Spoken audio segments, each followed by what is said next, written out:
Abigail Turner picked up the cast iron skillet with both hands and hurled it straight through the frosted window. Glass exploded outward into the Wyoming cold. The sound cracked across the yard like a gunshot. 3 ranch hands spinning around. A woman standing at a broken window in a dead kitchen nobody had used in 15 years, chest-heaving flour still on her hands from the bread she'd been baking alone since before sunrise.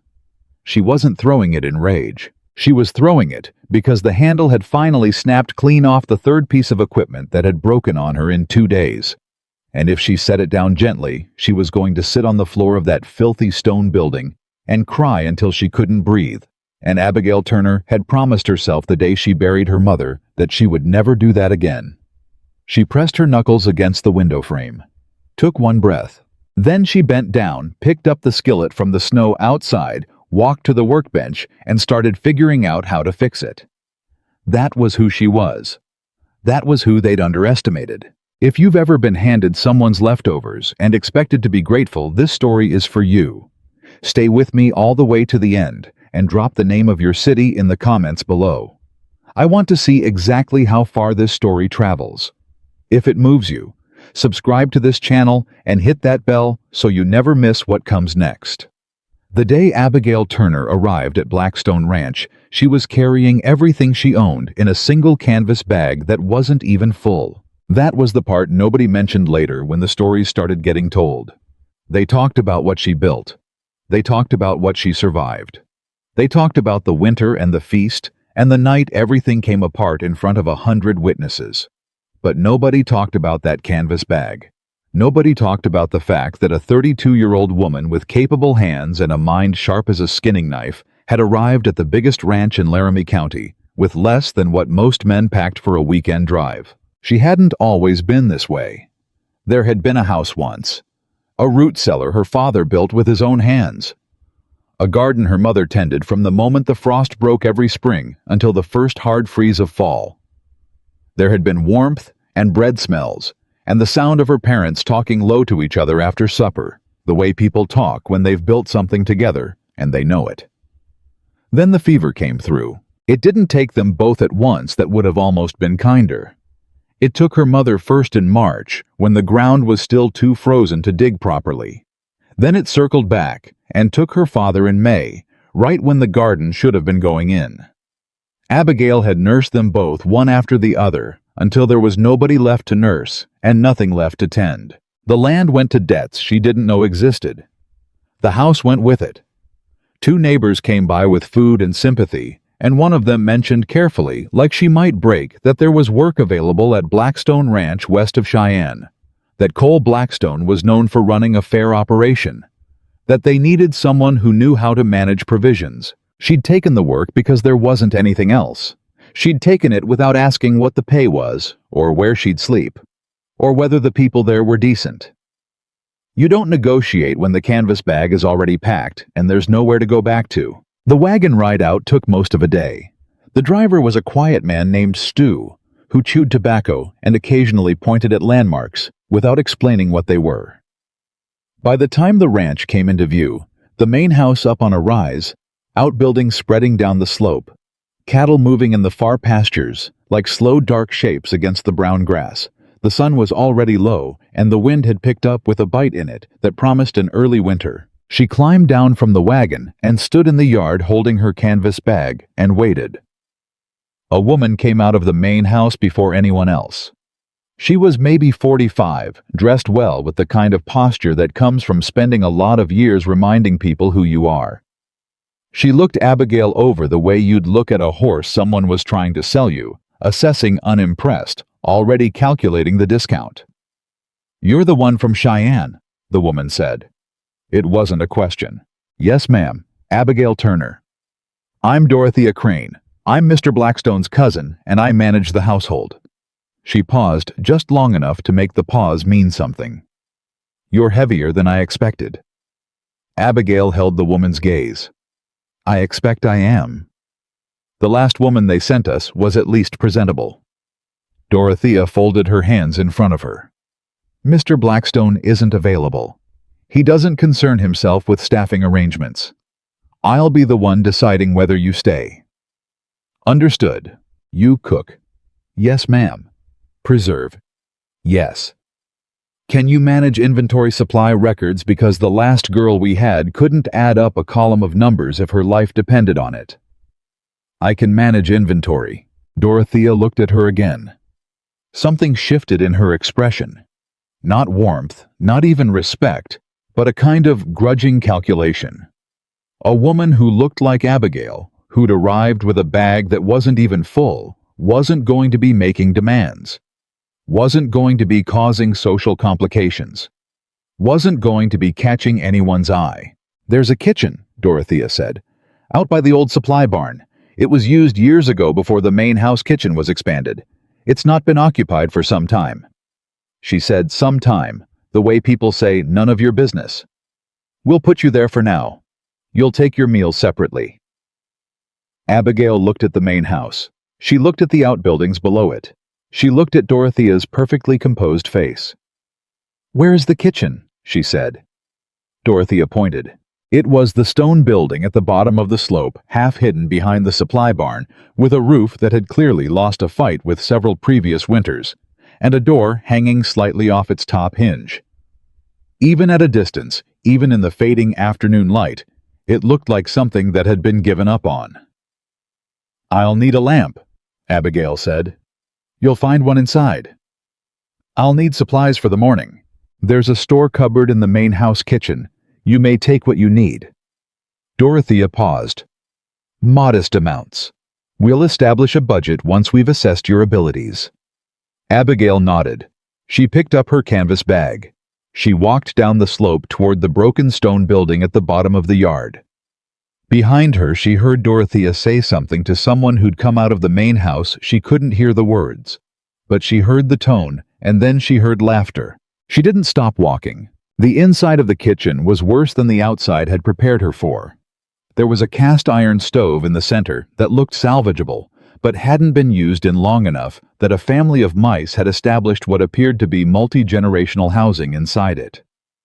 The shelves along the walls were thick with dust and held nothing but a few broken crocks, an empty tin with a rusted lid, and something she chose not to examine closely in the far corner. The floor was stone, which was actually good stone she could clean. The windows were intact, which was better than she'd expected.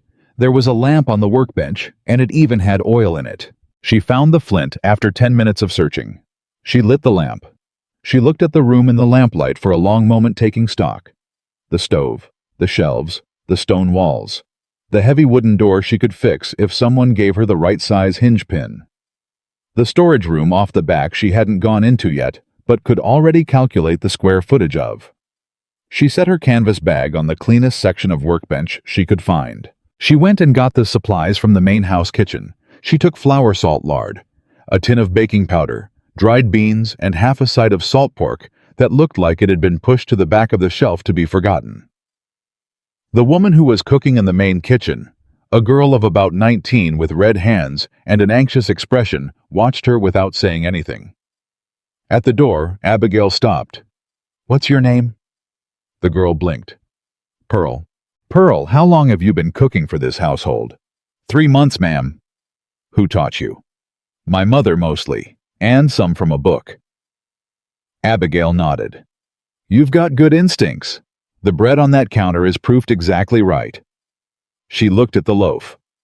You might try a slightly higher temperature on the first 10 minutes. Gets you a better crust. Pearl stared at her like she'd said something in a foreign language. Abigail walked back down the slope to the broken kitchen in the dark. She cleaned until midnight. She didn't have a mop, so she used rags. She didn't have proper cleaning solution, so she used water and a half tin of salt she found in the back of the storage room, and the knowledge that salt and friction accomplish most of what fancy solutions claim to. The mice were evicted from the stove with a combination of noise and the kind of calm, implacable persistence that tends to unnerve creatures who rely on panic for their defense. She found the flue blocked with 3 seasons of debris and spent an unpleasant hour clearing it with a length of wire she pulled from the fencing material stacked against the outside wall. By the time she lit the stove for the first time, it was past midnight. The temperature inside the building had dropped to something that made her breath show, and she hadn't eaten since the noon meal she'd packed herself for the wagon ride. She made biscuits, not because she was particularly hungry, though she was, but because the act of making something, of taking raw materials and converting them into something useful and warm, was the only reliable thing she knew how to do when everything else was uncertain. Her hands knew it. Her hands needed it. She sat on an overturned crate and ate biscuits by lamplight in the cleaned stone kitchen and listened to the Wyoming windwork on the outside walls and thought about what she was going to do with the storage room. She thought about it for a long time. She was still thinking about it when she fell asleep on the crate with her back against the wall and didn't wake up until the sky outside the high window had gone gray with early morning. She had work to do. The first week was about survival. She learned the rhythms of the ranch when the hands came in for meals. What hours? The main house was quiet, who came and went from the supply barn and on what schedule. She made note of what was wasted and what was missing. She watched Dorothea Crane conduct the household with the crisp efficiency of a woman who had decided that managing a rich man's domestic affairs was a form of power, and she watched the way Dorothea looked through her when their paths crossed the careful social geometry of making someone invisible. She also met Gerald Crane. Dorothea's brother was a thicker, louder version of his sister, with the same calculating eyes behind a more jovial exterior. He managed the ranch accounts, or was supposed to. He had the office in the main house, the ledgers, the authority that Cole Blackstone had apparently delegated out entirely since his wife's death. Gerald moved through the ranch with the comfortable confidence of a man who has correctly identified that the person who should be watching him isn't. The first time he noticed Abigail, he was coming out of the supply barn while she was inventorying what was stored there. He stopped in the doorway. "What are you doing in here?" "Counting," she said. "You don't have authorization to be in here." "Mr. Crane, I'm responsible for the kitchen provisions. The kitchen provisions come from this barn. I need to know what's here so I can plan." She didn't look up from the ledger she'd found and appropriated for her own records. "Is there something in here you don't want counted?" The silence lasted 2 beats longer than it should have. "I'll have Dorothea clarify your duties," he said and left. She wrote down exactly what she'd counted before she moved on. The second week was about the garden, or rather about what was left of it, the old kitchen garden behind the stone building that had clearly been well planned at some point and had been left to go to seed and ruin for years. She started clearing it in the early mornings before anyone else was moving. The soil was good, she could tell that much. Someone had known what they were doing when they put it in. But the growing season was over. Winter was coming in fast now, and there was no planting to be done. What she could do was harvest what had self-seeded and survived wild herbs, gone half-feral. Late root vegetables that hadn't been taken, a patch of something she had to get on her knees to identify before she recognized it as a heritage variety of winter squash her grandmother had grown. She brought the squash in. She hung the herbs to dry from the kitchen rafters.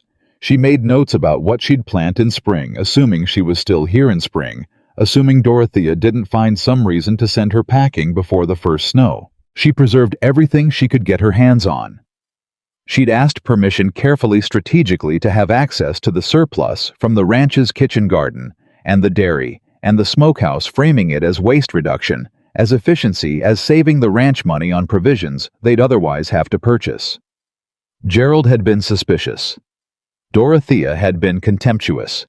But she'd made the argument on purely practical grounds, and they couldn't dispute the practical grounds without revealing that they didn't want things accounted for. So they let her. She put up 43 jars in the first 2 weeks. Apple preserves from the wild trees along the creek that nobody had been harvesting. Pickled green tomatoes from the garden's last gasp. Dried corn she'd negotiated for from a farmer's wife in the nearest settlement, paying with a recipe that the woman had been trying to master for 3 years and couldn't. Smoked venison from the meat that had been mismanaged in the smokehouse and was heading toward waste. She labeled every jar. She logged every jar. She knew exactly what she had and exactly what it would provide. She was on her 44th jar when Dorothea came to find her. "People are talking about you," Dorothea said, standing in the doorway of the kitchen. Her eyes moved over the hanging herbs, the labeled jars on the newly repaired shelves, the cleaned and organized space that had been a ruin a month ago. Something complicated moved across her face and was controlled. Abigail kept working. "What are they saying?" "That you've been going through the supply barn. That you've been making inquiries about the ranch accounts. I've been managing provisions. That requires knowing what supplies we have." "Gerald feels you're overstepping." "Gerald is the ranch accountant," Abigail said pleasantly. "I'm the kitchen manager. Those are different functions. I'm happy to coordinate with him on anything that overlaps. He doesn't want to coordinate with you. He wants you to stay in this kitchen and do what you're told." Abigail set down the jar she was filling. She turned to face Dorothea fully. She kept her voice level because she'd learned long ago that the only thing more dangerous than a woman who raises her voice is a woman who doesn't need to. "Mrs. Crane," she said, "I was given this kitchen. I've put it in order. I've reduced waste, improved provisions, and started building a supply reserve that this ranch is going to need before the winter is out. I've done that without complaint and without asking for anything I wasn't due. If Mr. Crane feels that my doing my job well is somehow a threat to him, that's a conversation worth having. But it's not a conversation that starts with me doing my job worse." Dorothea studied her for a long moment. "You're a bold one," she said finally. There was no warmth in it, but there wasn't quite contempt either. "I'm a practical one," Abigail said. "There's a difference." Dorothea left. Abigail picked up the jar and kept working. The third week brought the first real cold. The kind of cold that announces itself 3 days before it arrives, the way the light changes, and the cattle get restless, and the horses want to be in the barn before the men think it's necessary. Abigail had been watching it come. She'd increased her preservation work, pushed harder on the inventory, spent 2 evenings repairing the stone kitchen's insulation with a mixture of clay and hay she'd found in the old records as a traditional frontier technique and tested with her hand against the wall. The kitchen was warm. That was what she'd aimed for first. Warm and organized and functional and hers. That was when she started cooking for the hands. It hadn't been her assignment. Her assignment, strictly speaking, was kitchen provisions, managing supply, not feeding people directly. But she'd walked past the bunkhouse at supper time one evening and heard the sounds from inside, and they weren't the sounds of men eating well. They were the sounds of men eating because they had to, making the best of something that wasn't worth the effort. She'd thought about it for a day. Then she'd put a pot of venison stew on the stove, a big pot, the biggest she had, using the properly managed smoked venison and dried vegetables and herbs from the garden and a bone broth she'd been building for a week. And she'd sent Pearl, who'd taken to stopping by the stone kitchen in the late afternoons, learning things she wouldn't admit she was trying to learn, to let the bunkhouse know there was food. 23 men showed up. They came in their work clothes with their hats in their hands and ate standing at the workbenches because there weren't enough chairs, and they were quiet while they ate, in the way that men who have eaten too many bad meals are quiet when they finally get a good one. A big man named Hector, who turned out to be the foreman's second, ate 2 bowls and then stood in the doorway on his way out and said, "Ma'am, I don't know what you put in that, but this is the best thing I've eaten since I left my mother's house in Texas." "That's kind of you to say," Abigail told him. "Ain't kindness, ma'am, it's just the truth." He put his hat back on and walked out into the cold. The next evening there were 23 men again, plus the foreman, plus 2 men she hadn't seen before who turned out to be seasonal riders who'd heard about the stew from the bunkhouse and come in from their camp to investigate. She made cornbread to go with it. She made it with the recipe her mother had used, with a little extra fat and a touch of something sweet that made it pull apart different than most cornbread did. And the men ate it in silence, the way people eat things that remind them of something important. It was the 4th evening she was making a winter soup with preserved vegetables and the last of the fresh onions from the garden, when she heard the door open and assumed it was early hands coming in and didn't look up from the pot. "Miss Turner." The voice was different. Not the voice of a man who worked with his hands for other men. The voice of a man who'd once given orders and had recently stopped caring whether anyone followed them. She looked up. Cole Blackstone was standing in the doorway of her kitchen. She'd seen him at a distance twice since she'd arrived. Once crossing the yard on horseback, not looking at anything in particular. Once standing at the window of the main house in the late evening, a glass in his hand, watching the dark. She'd formed impressions, tall, broad, through the shoulders, carrying something heavy in the way he held himself. Not the weight of work, but the weight of something he'd decided he deserved to carry. Up close, he was younger than she'd thought. Not yet 40, though grief had done its aging work on him. Dark hair gone a little gray at the temples, brown eyes that looked like they'd forgotten how to be curious about anything. He was looking at her kitchen. She let him look. She kept stirring the pot. "Gerald tells me you've been interfering in ranch operations," he said. "Gerald tells you a lot of things, it sounds like." A pause. "That's a candid answer. You asked me a candid question. I asked you a statement." Then it was a candid response to a candid statement. She picked up the ladle and checked the consistency of the soup. "Have you eaten today, Mr. Blackstone?" Another pause. Longer. "Not recently." "Sit down, then." "Miss Turner, the workbench is clean, there are crates that serve as passable stools, and the soup will be ready in about 10 minutes. You can stand and interrogate me, or you can sit and eat. Both options are available to you." He stood in the doorway for 3 more seconds. Then he came in and sat on a crate. She served him soup and cornbread when the hands came in, and he ate at the workbench among his own ranch workers without ceremony, and she watched without appearing to watch the way the men reacted when they realized he was there. Not fear, something more complex than fear. The particular discomfort of people who have decided their leader has abandoned them and haven't yet updated that assessment. He cleaned his bowl.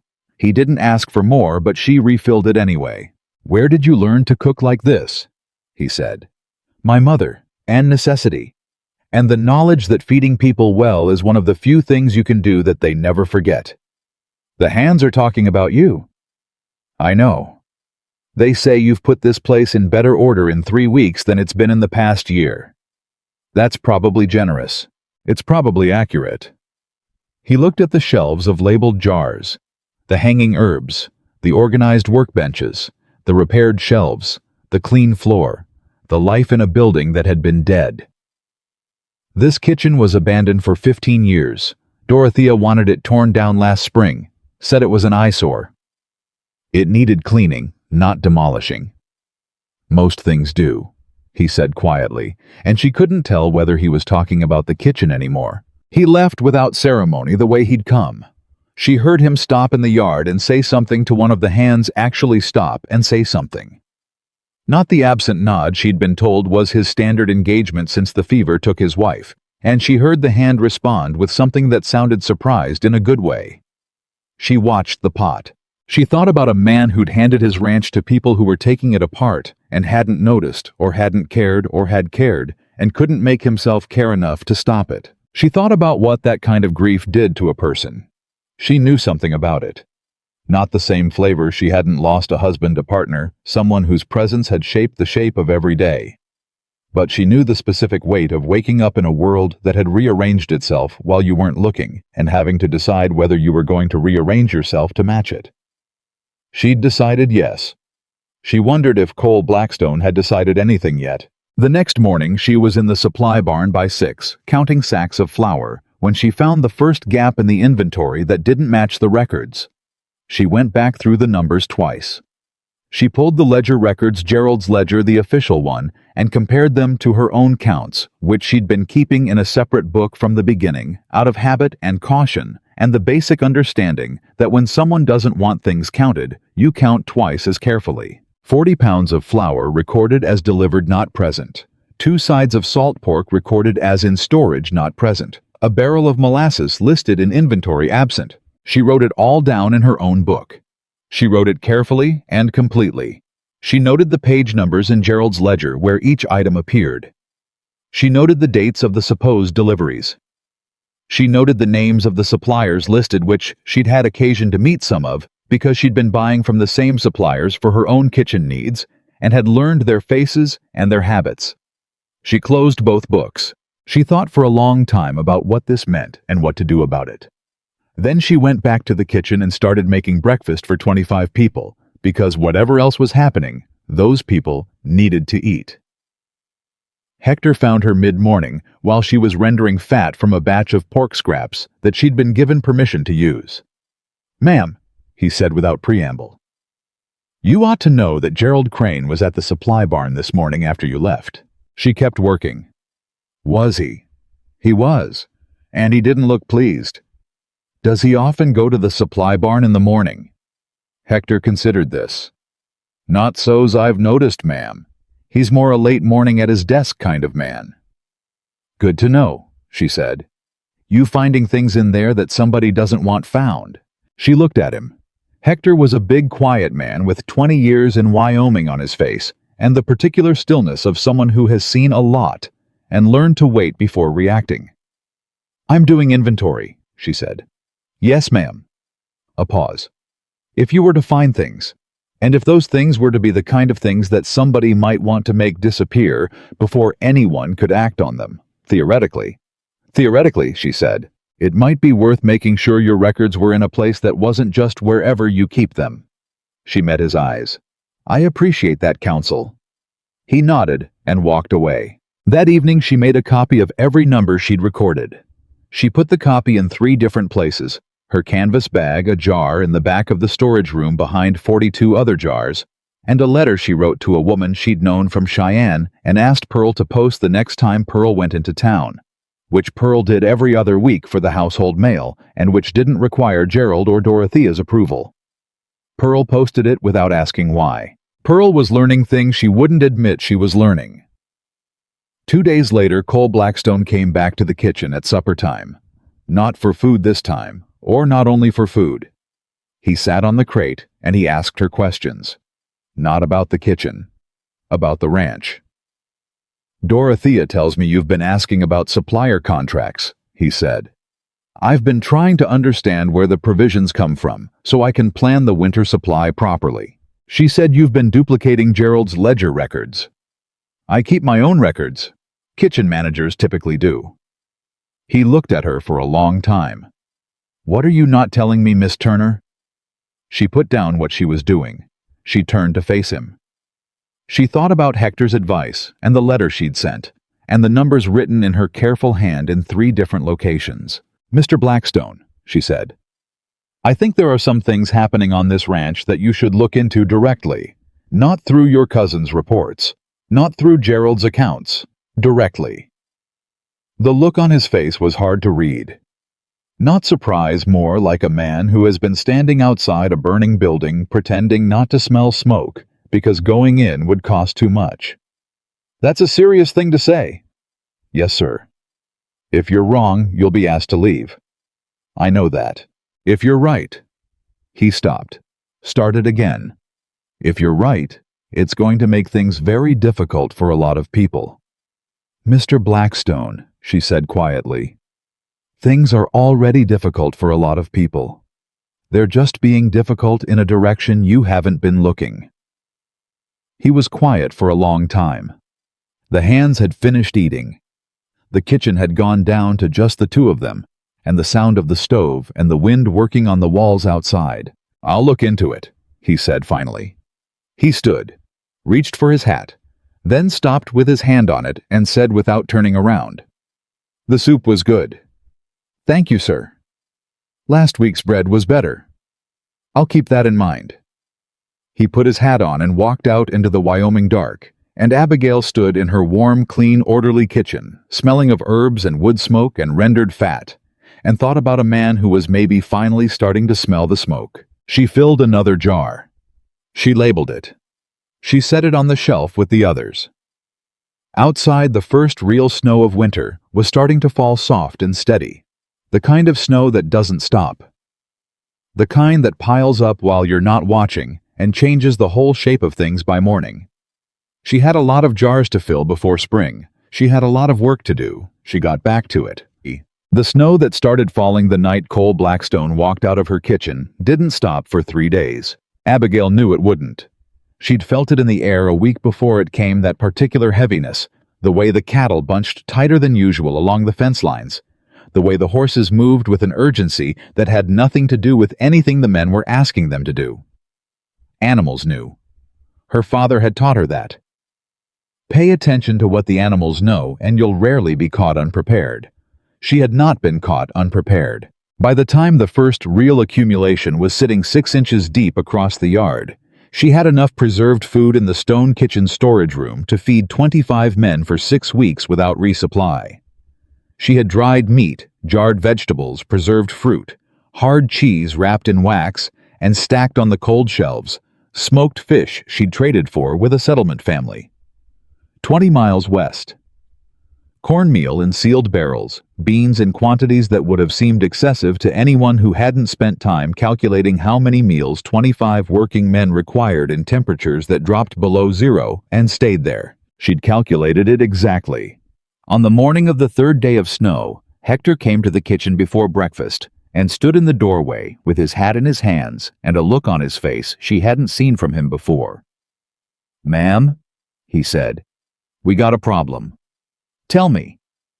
The main house kitchen just discovered their flour stores are about 1/3 of what they should be for winter. Pearl went to inventory this morning and, well... He stopped. "There's some panic." Abigail dried her hands on her apron. "What else?" "The smokehouse is short. Not a little short. Gerald's records show twice what's actually hanging in there. How many people in the main house? Household staff, family guests, 12 people regular." "They'll eat with the hands," Abigail said. Hector blinked. "Ma'am?" "Bring them down here, all 12. We've got room and we've got food." She turned back to the stove. "Tell Pearl to come help me." He stood there another moment. "Dorothea Crane isn't going to like that."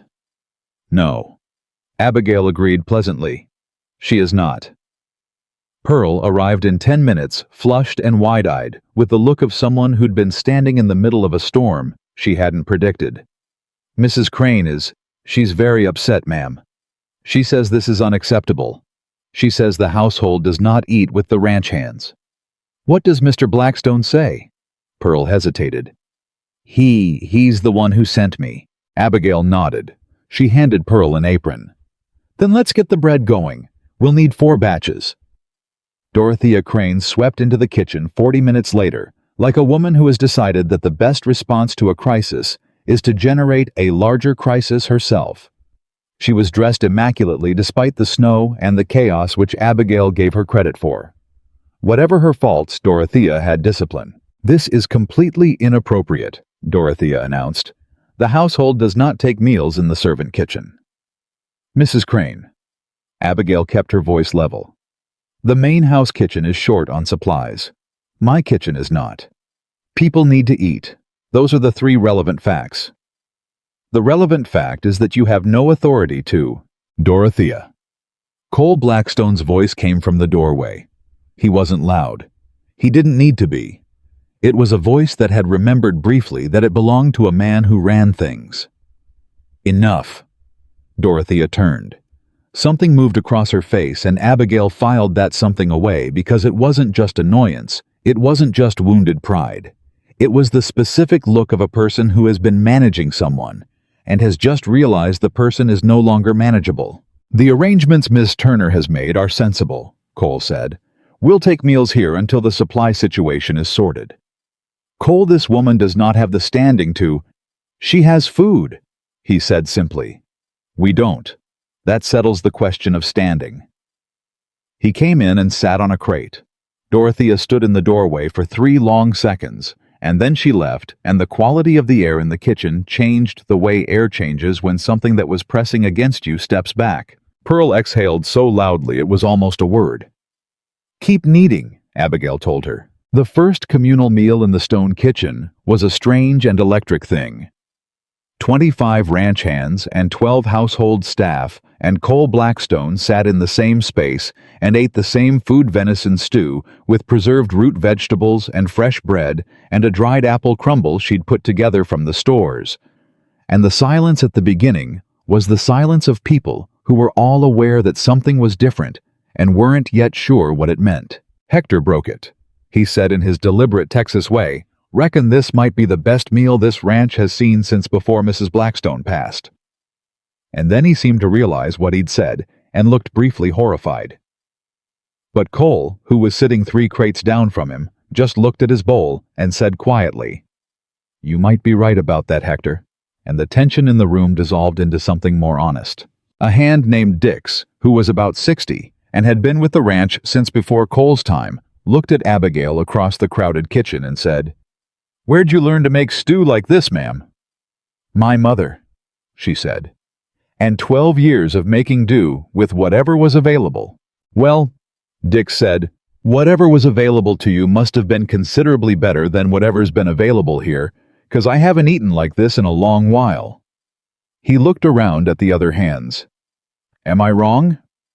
He was not wrong. The room made that clear. Abigail went back to serving, but she felt something shift. Not dramatically, not loudly, but with the particular weight of things that are shifting for keeps. These people had been eating poorly for a year.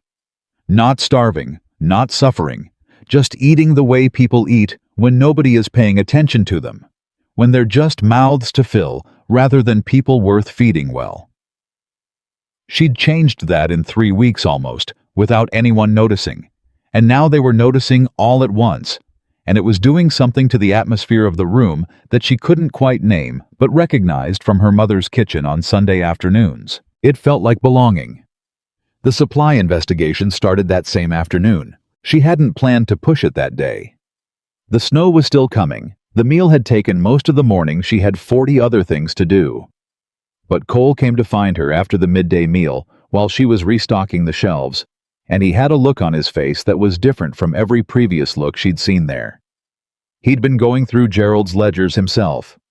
He'd spent the morning doing it alone in his office, while Dorothea presumably paced the main house, and Gerald presumably began to sweat. "You counted right," he said. "She kept stacking jars. I generally do. There's money missing, not just supplies, money from the account that covers supplier payments. I went back 6 months and the numbers—" He stopped. "The numbers don't add up, not even close." "No," she said. "They don't. How long have you known?" "I suspected within the first week. I confirmed it in the second." "And you didn't tell me immediately because I had one copy of records that could disappear and no standing to make accusations, and a man who hadn't been paying attention to his own ranch in over a year." She turned to look at him. "I needed time to make the record safe, and I needed to know whether you were someone who could hear this." He took that without flinching. "Am I?" "You're here," she said. "You came and looked yourself instead of sending Gerald to explain it away. That tells me yes." He sat down on the crate he'd claimed as his. It was the one slightly to the right of the stove where the heat was best. She'd noticed he always chose it. "Gerald is my wife's cousin," he said. "Martha brought him on when we were first married. She trusted him." "I'm sorry," she said. "That makes it harder." "Doesn't change what it is." "No," she agreed. "It doesn't. If I confront him with this, he'll go to Dorothea. Dorothea will—" He rubbed his face with both hands. "She's been managing this household for 2 years. She knows everything about how it runs. If she decides to work against me, she's already working against you, Mr. Blackstone. She and Gerald both. They've just been doing it quietly enough that you didn't notice." Abigail said it without heat, without accusation, just the flat truth of the thing, the way you'd tell someone their fence was down. "The question isn't whether they'll fight back. They will. The question is whether you're willing to fight."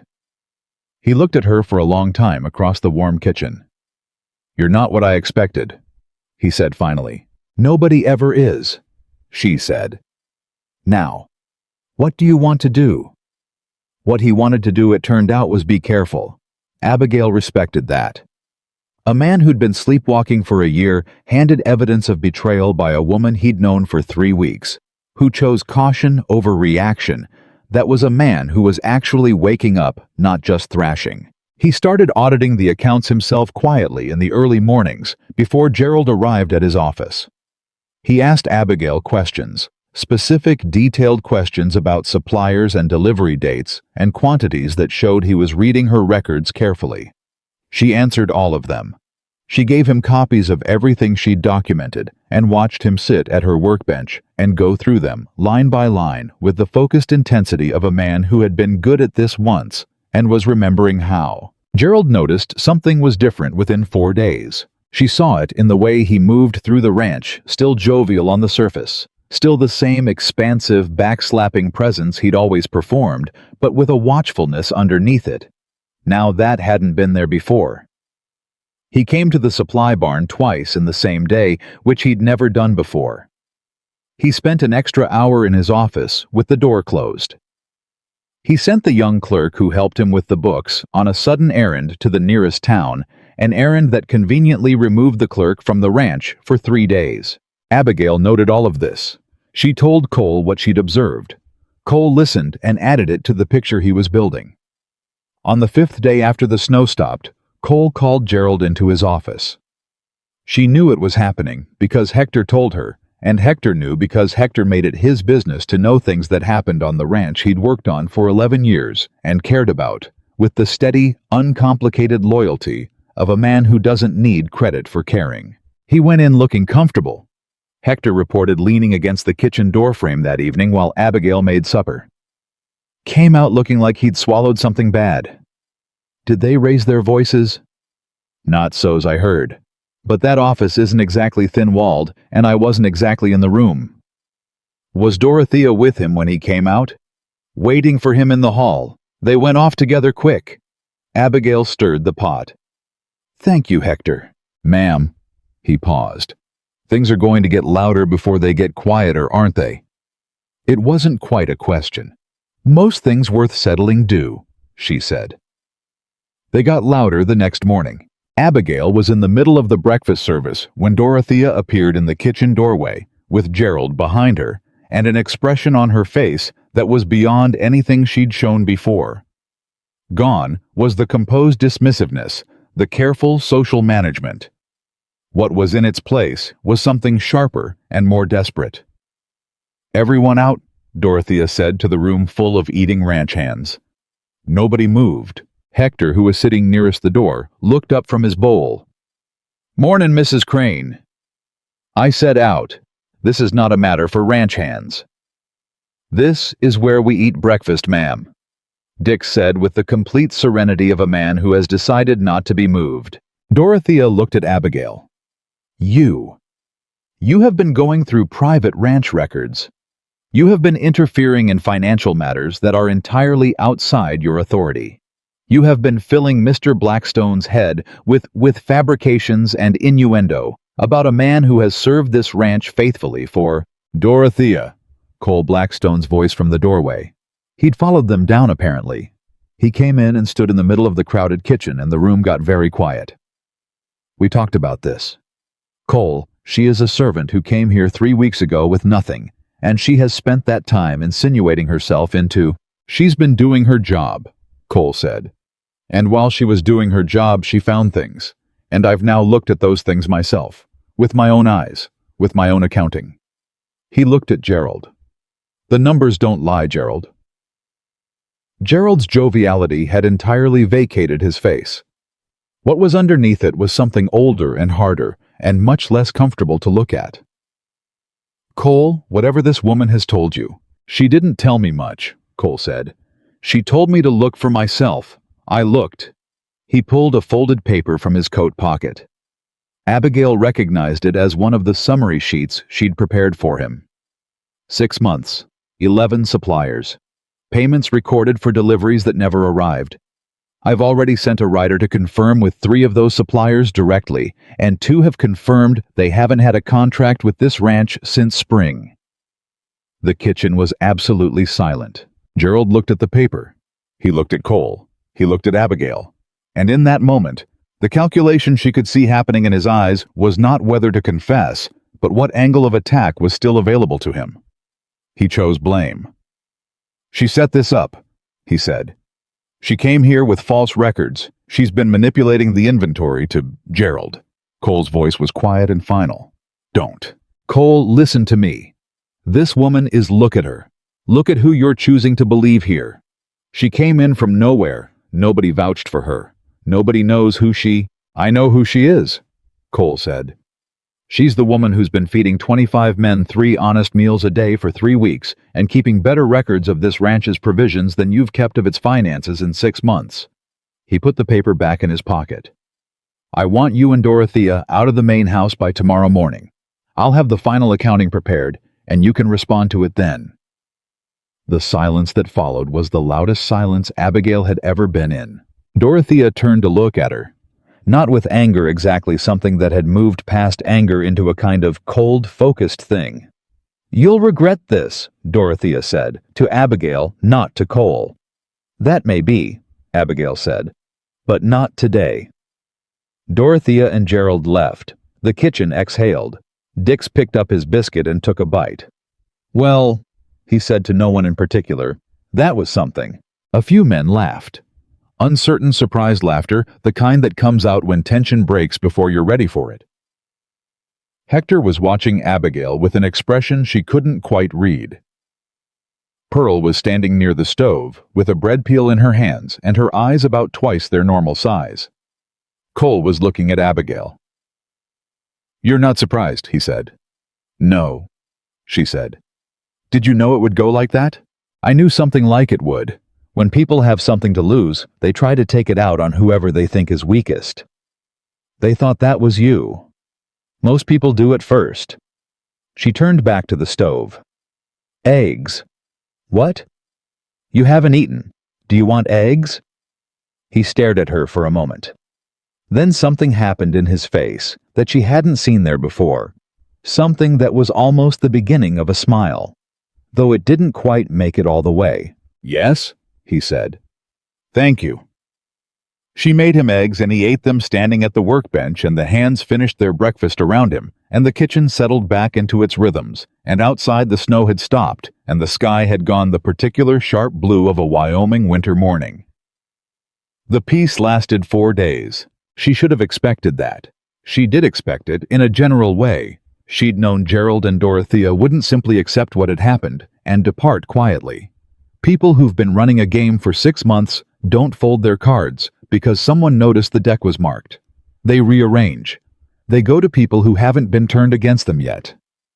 What she hadn't fully anticipated was Silas Mercer. She'd heard the name in the way you hear names on a ranch when you're paying attention to things people don't realize you're paying attention to. Silas Mercer was a cattle baron operating out of the southern part of the territory. He had interests in multiple ranches and supply contracts in the kind of land deals that happened when ranches failed and their property went to auction at prices below value. He'd been to Blackstone Ranch twice in the past year, social visits ostensibly the kind that men who consider themselves powerful use to maintain the impression that other people's property is within their sphere. Cole didn't like him. Abigail had gathered that from the way Cole's posture changed when the name came up the subtle set of his jaw. What she gathered now, watching Gerald's hired hand ride out toward the south on the day after Gerald and Dorothea vacated the main house, was that Silas Mercer was about to become more than a name. She told Cole that evening. Mercer, he said. The word landed in the kitchen like something heavy. He and Gerald have been in contact. I don't know the specifics, but the direction that rider went. Mercer's been wanting this ranch for 2 years, Cole said. He made an offer the year before Martha died. I turned it down.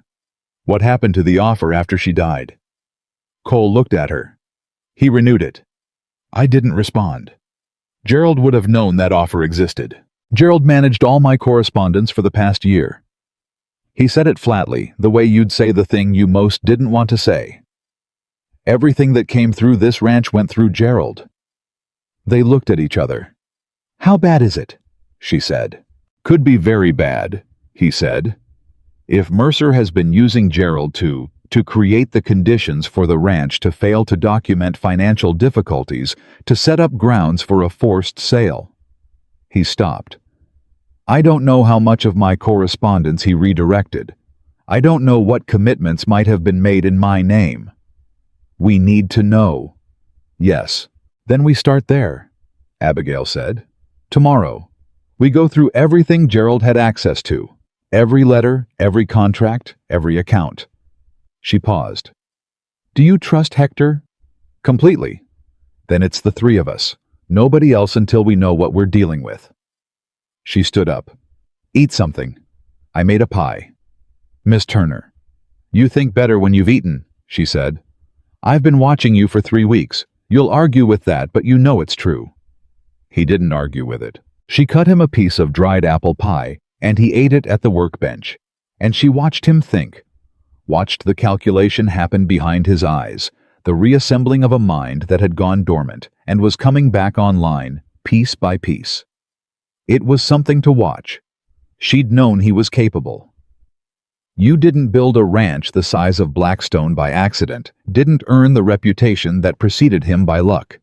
The grief had buried it. But buried things in her experience were not gone. They just needed someone to dig. She wasn't sure when she'd started thinking of herself as someone who might do that digging. She wasn't sure it was wise. She was a woman without property, without family, without standing in this territory. A woman who'd arrived with a canvas bag and a set of skills and the kind of stubbornness that sometimes looked like courage and sometimes looked like foolishness, depending on how things turned out. The sensible thing was to keep her head down, do her work, avoid the war that was clearly coming. But she'd never been particularly sensible in that direction. She'd been sensible about food and accounts and the right temperature for bread, and the exact ratio of salt to brine for preservation. She'd been sensible about sleep and work and the management of limited resources. She had not at any point in her life been sensible about walking away from something that needed doing just because it was dangerous. Her mother had been the same way. She thought about that, about her mother in the kitchen that was gone now, doing exactly what Abigail was doing in this kitchen that had been given as an insult. Working, building, refusing. She refilled Cole's coffee without being asked and went back to the evening's preservation work, and outside the Wyoming dark, pressed against the stone walls, and somewhere to the south, a rider was carrying a message to a man who wanted this ranch, and there was a lot of work left to do. The thing about a fight you can see coming is that it gives you time to prepare. Abigail prepared. She went through Gerald's files with Cole and Hector, over 3 days building a picture that was worse than Cole had hoped and better than he'd feared. Gerald had redirected some correspondence to letters from Mercer's lawyers that had proposed terms Cole had never seen one, of which Gerald had apparently drafted a non-committal response to in Cole's name. He'd been inflating supply costs and keeping the difference. He'd created 3 fictional supplier relationships through which ranch money had been flowing outward. But he hadn't been quite clever enough to clean his tracks completely, and with Abigail's supply records as a counterpoint to his financial records, the deception was provable. It was provable, but it needed to stay provable. Mercer will come, Cole said on the 3rd evening. Whatever Gerald told him, whatever he's been planning, he'll come to see for himself. When he realizes Gerald is gone, he'll want to assess the situation directly. When he comes, Abigail said, we need to be ready. He'll make another offer for the ranch, maybe in the guise of helping, maybe framing the financial difficulties as worse than they are. Let him think they are worse than they are, Abigail said. Cole looked at her. What? Let him come. Let him see what he expects to see a ranch in trouble, a man who's been betrayed a situation that looks vulnerable. She paused. And then show him what's actually here. You want to set a trap. I want to let him walk into the truth, she said. Those are different things. The truth is already here. He just doesn't know what it is yet. Cole was quiet for a moment. Then he said, You know what you're doing, don't you? Not just the food, all of it. I know what I'm doing, she agreed. Why? He said, not rudely, genuinely. Why are you doing this? You've been here 3 weeks. You could have done your work and kept your head down and stayed out of this entire mess. She looked at him for a long time. Then she said, Because this ranch is worth saving. Because the people here are worth taking care of. And because I was given a broken-down kitchen that everyone had given up on, and I didn't give up on it, and I'm not built to give up on things just because somebody else already did. She picked up a jar. She set it on the shelf. Now, she said, tell me everything you know about Silas Mercer. Cole told her. She listened and planned, and the kitchen stayed warm, and winter settled in hard across the Wyoming territory. And the fight that was coming moved closer with every cold, clear day. She was ready. She had always been ready. That was what everyone kept underestimating about her. Silas Mercer arrived on a Tuesday. He didn't announce himself. That was the first thing Abigail noticed: a man with that kind of money and that kind of ambition, who could have sent a rider ahead, who could have given Cole 2 days' warning, the way a man with honest intentions would. He didn't. He rode in with 4 men behind him on a clear, cold morning when the yard was full of hands doing their regular work, and he did it the way men do when they want to see a thing before the thing has time to arrange itself for company. Abigail was at the supply barn when they rode in. She saw him from across the yard. Silas Mercer was about 50, with the kind of build that used to be powerful and had softened into something that still wanted to be read as powerful. He wore good clothes, not flashy, but expensive, in the way that doesn't need to announce itself. He had a wide, easy smile that he put on before he dismounted, the way you'd put on a coat, and he was already talking to the nearest ranch hand before his boots hit the ground. She watched him scan the yard. She watched him take in the organized state of the outbuildings, the well-fed cattle in the near pasture, the smoke coming from the stone kitchen's chimney.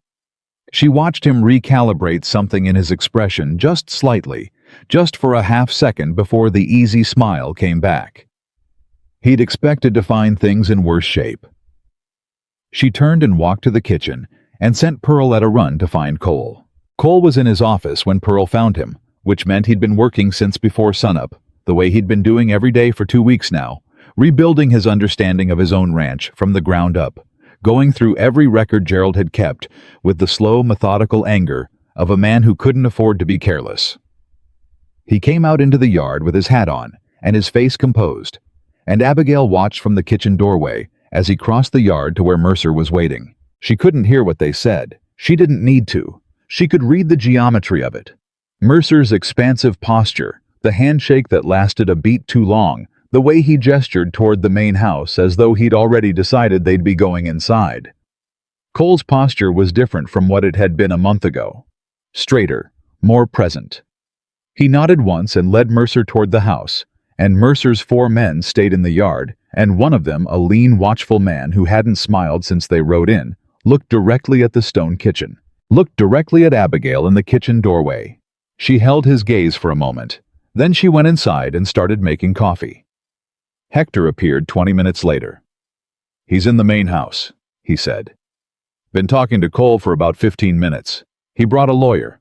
Man with a leather case, looks like he's never been on a horse before in his life." "A lawyer," Abigail said. "A lawyer," Hector confirmed. She poured him coffee and thought about that. A man who rides in unannounced doesn't bring a lawyer unless he's planning to present documents. Documents you bring ready mean you've drafted them already.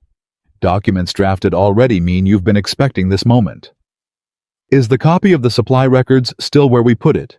she asked. "Yes, ma'am. And the second copy, with Pearl's letter already posted." She'd sent a second letter 3 days ago, not to her Cheyenne friend this time, but to a land attorney in Laramie, whose name Cole had given her, a man who'd been a friend of Cole's father and who Cole trusted. She'd sent copies of everything. Every number, every discrepancy, every false supplier entry. She'd done it quietly, and she hadn't told Cole until after because she'd needed him to not stop her, and she'd known he might. He hadn't been angry. He'd been quiet for a long moment, and then said, "You were right to," and gone back to his ledgers. "What do you think Mercer's going to offer?" Hector asked. "Something that looks like help," she said. "A partnership arrangement. Maybe a loan against the property. Something structured so that if Cole can't meet a payment, the ranch transfers." She set down her cup. "It'll be written to look reasonable. It'll have a timeline that's designed to be just barely impossible." Hector was quiet for a moment. "You know an awful lot about how men like that operate for someone who was cooking for herself out of a canvas bag 6 weeks ago." "My father lost land to a man like that," she said. "I was 12. I watched my father read the contract 3 times and say it looked fair, and my mother read it once and say something was wrong, and the lawyer who drew it up was the one who'd told them it was fine." She looked at her coffee. "We were off that land inside a year. My mother was right about every word of it." Hector set down his cup. "I'm sorry, ma'am." "Don't be sorry," she said. "Be useful.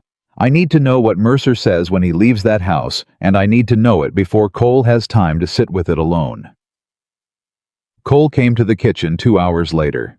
He sat on his crate. He'd stopped even hesitating before sitting on it, had started thinking of it as his, which Abigail had noticed and filed alongside all the other things she noticed, and he put his hands flat on the workbench and stared at them. "Tell me," she said. "He wants to buy a 40% stake in the ranch," Cole said. "Framed as a rescue operation. He says word has gotten out about Gerald's about the financial irregularities. He says there are suppliers threatening to withdraw credit. He says the ranch's reputation in the territory is compromised. Is any of that true? One supplier has raised concerns. One." He looked up. He made it sound like a landslide, like the whole territory has written us off. And the 40%. He'd provide capital immediately, stabilize the operations. His man would take over financial management. He paused. His man. Not Gerald. No. Someone new. Someone of his choosing. So Gerald delivered him the evidence of vulnerability, and now Mercer rides in with the solution, Abigail said. And the solution happens to give him control of the finances and 40% of the land. The contract his lawyer presented had a performance clause, Cole said. If profitability doesn't reach a specified level within 18 months, the stake converts to 60%. Abigail set down her ladle. "Cole, I know. That's not a partnership. That's a purchase on installment. I know that, Abigail." It was the first time he'd used her given name. Neither of them acknowledged it. "What did you tell him?" she said. "I told him I'd consider it." He said it with the particular flatness of a man who knows he said the wrong thing and is waiting for someone to confirm it. "How long do you have?" "He's staying at the Laramie Hotel. He wants an answer by Friday." Today was Tuesday. She thought fast. 3 days. 3 days against a man with a lawyer and a prepared contract, and 6 months of Gerald's groundwork behind him, and a story about the ranch's reputation that, even if only partially true, would be hard to counter quickly. "The supplier," she said. "The one who raised concerns. Who is it?" "Dunmore. He runs the grain operation north of town." "Has he actually withdrawn credit or just raised concerns?" "Raised concerns according to Mercer, which means Mercer might have gone to Dunmore himself, might have made the concerns worse than they are, or made them exist in the first place." She looked at Cole. "I need to talk to Dunmore." "Abigail." "I've been trading with him for 6 weeks," she said. "He knows my records. He knows what I've been building here. He knows the ranch's supply situation is better than it was." She was already moving, pulling off her apron. "Can you get me to town this afternoon?" Cole stared at her. "You want to go talk to a grain supplier?" "I want to go talk to a man who might have been lied to about this ranch's condition, so that another man could use those lies to steal it." She looked at him steadily. "Yes." He got her to town by 2 in the afternoon. He drove the wagon himself. Dunmore's grain operation was on the north edge of Laramie, a big practical man with a red beard and an accountant's memory for numbers, which was why Abigail had liked dealing with him from the first week. Men who remember numbers are men you can reason with. He looked surprised when she came in. And then he looked at Cole, who'd come in behind her, and his expression became more complicated. "Mr. Blackstone," he said carefully. "I wasn't expecting—" "Mr. Dunmore," Abigail said, "I understand you've had some concerns about the ranch's credit situation. I'd like to show you something if you'll give me 10 minutes. She put her records on his counter. Her books, the ones she'd kept since week 1. The detailed labeled cross-referenced accounts of every supply transaction, every inventory count, every preserved jar and smoked side and barrel of grain. She walked him through 6 weeks of numbers in a clear, quiet voice, and Dunmore followed along with the concentration of a man who respects precision when he sees it. At the end of it, he was quiet for a moment. "Where'd you get the money for the Hendricks order?" he said, pointing to an entry from 2 weeks back. "That was cash on delivery." "Mr. Blackstone authorized it directly from operating funds," she said. I can show you the authorization if you need it. I heard the operating funds were frozen, tied up in the irregularity investigation. Who told you that? A pause. A man came in about 10 days ago. Said he was a business associate of the ranch. What did he look like? Dunmore described Gerald Crane down to the hat. Abigail looked at Cole. Cole's jaw was tight. Mr. Dunmore, Cole said, in a voice that was controlled enough that only someone paying close attention would have heard what was underneath it. Gerald Crane was dismissed from this ranch 2 weeks ago, pending a fraud investigation. He is no longer associated with Blackstone Ranch in any capacity. Dunmore looked between them. He he had paperwork, looked official. Whatever he showed you, Abigail said, I'd ask you to compare it to what's in front of you right now. These records are complete. They're accurate. And this ranch has honored every commitment it's made to your operation. Another silence. Dunmore looked at the books. He looked at Cole. He looked at Abigail. Mrs. Crane also paid me a visit, he said quietly. About 3 weeks back. The words landed in the room like something thrown. What did she say? Abigail asked. Said the ranch was having management problems. Said there was a woman they'd brought on who was handling supplies improperly, that I should be cautious about extending credit. He paused. She was convincing. I imagine she was, Abigail said. She's had a lot of practice. Miss Turner, Turner is fine. Miss Turner? What I said to Mercer's man last week, I may have confirmed some concerns that... He stopped, rubbed his beard. I may have given him more to work with than I intended. Then let's correct that, she said. What would it take? Dunmore thought about it. Then he said, a letter, from me, to the Territory Commercial Record confirming the ranch's account is in good standing. He paused. And I'd want to see 1 more month of those records before I extend full credit again. You'll have them, Cole said. And I'd want to apologize, I think, for being too quick to... He looked at Abigail. I should have come to you directly, instead of... You responded to the information you had, Abigail said. Now you have better information. That's what matters. They had the letter by 4 o'clock. On the ride back to the ranch, Cole was quiet for a long time. The kind of quiet that has a lot of thinking in it. Dorothea went to him 3 weeks ago, he said finally. Before you'd even looked at Gerald's books, she said. They'd been planning for this, not just Gerald and Mercer, Dorothea too. He was staring at the road ahead.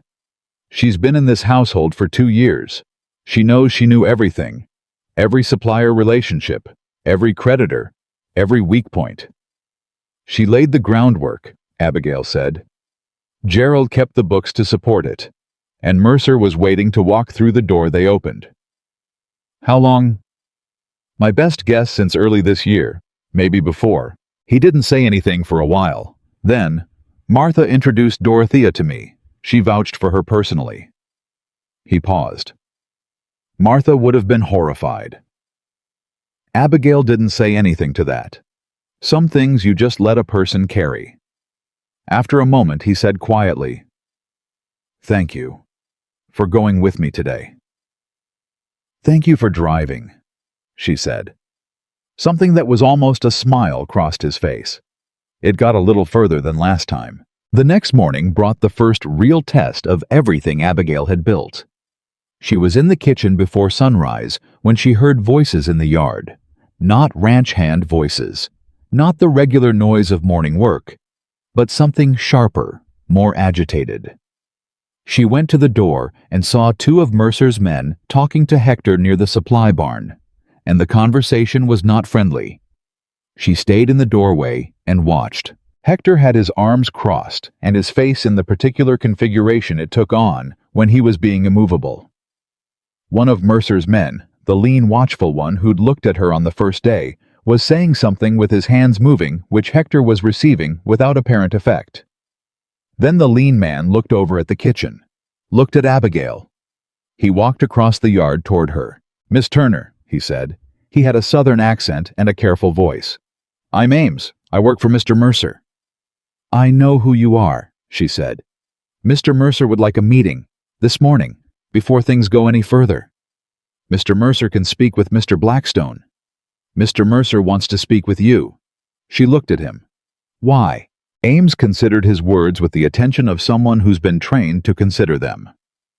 Mr. Mercer has come to understand that the situation here is somewhat different from what he was led to believe.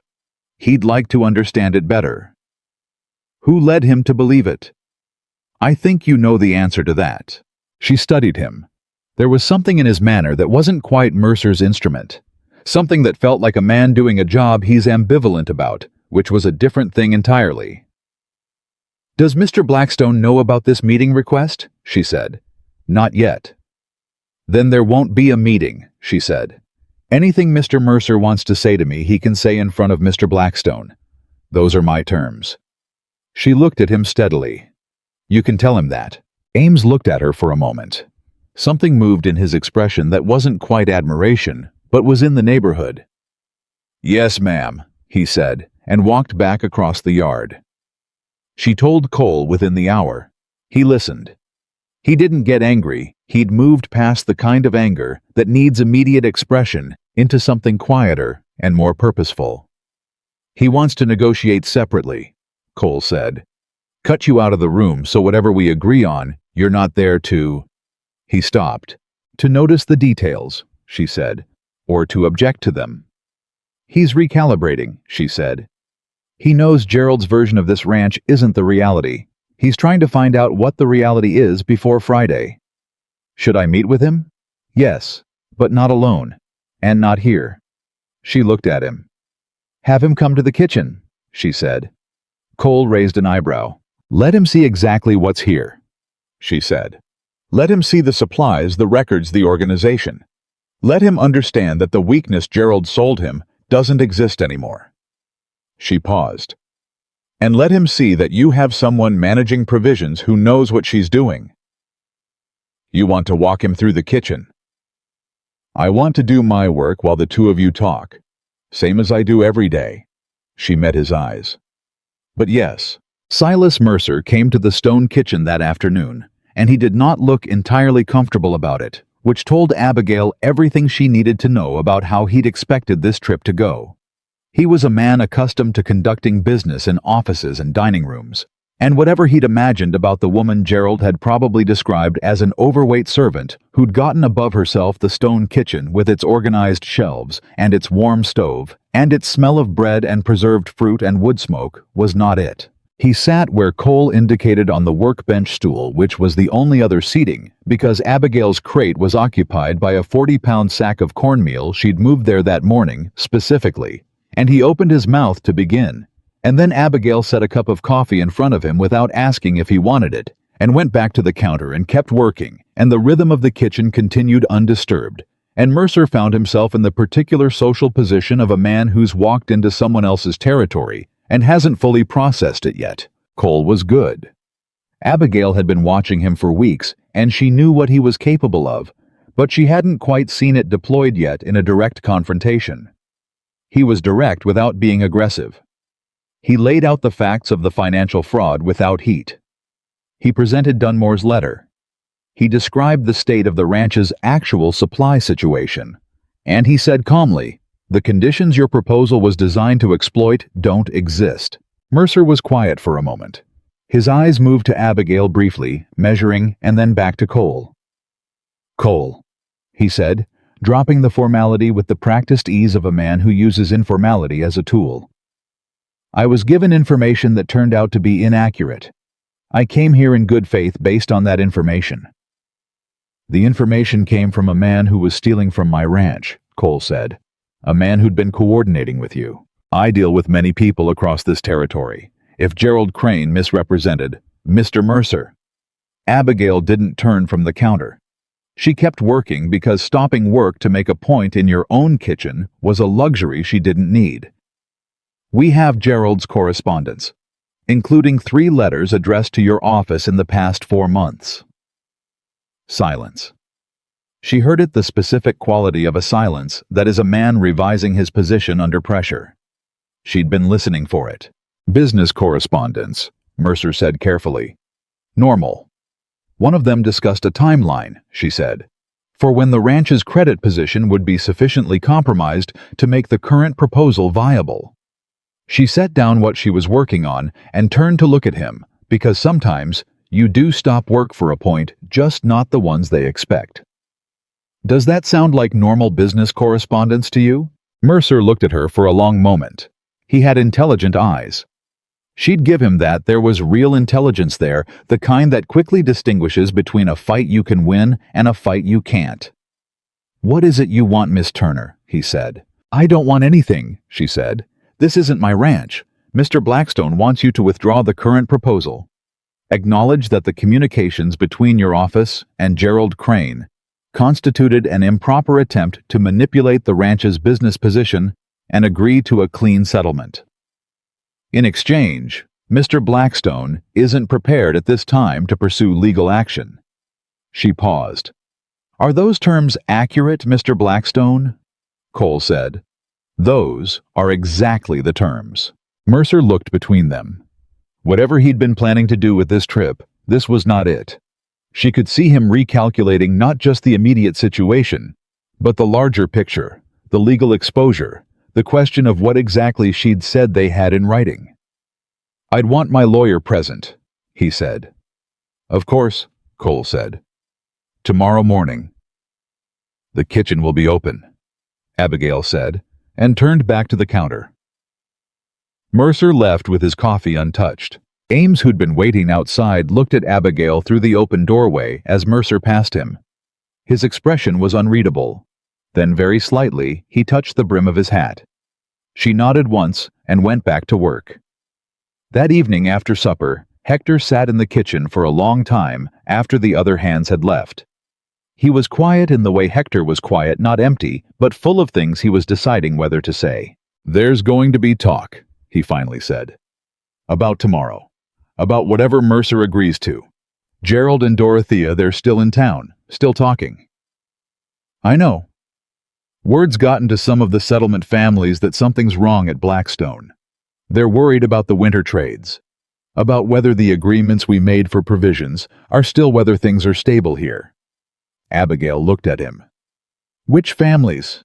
"The Hendrickses, the Calloway widow, the Morrison family west of the creek."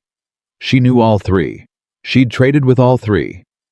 She'd sat in the Calloway widow's kitchen and exchanged recipes and talked about what grew best in the rocky soil along the western property line.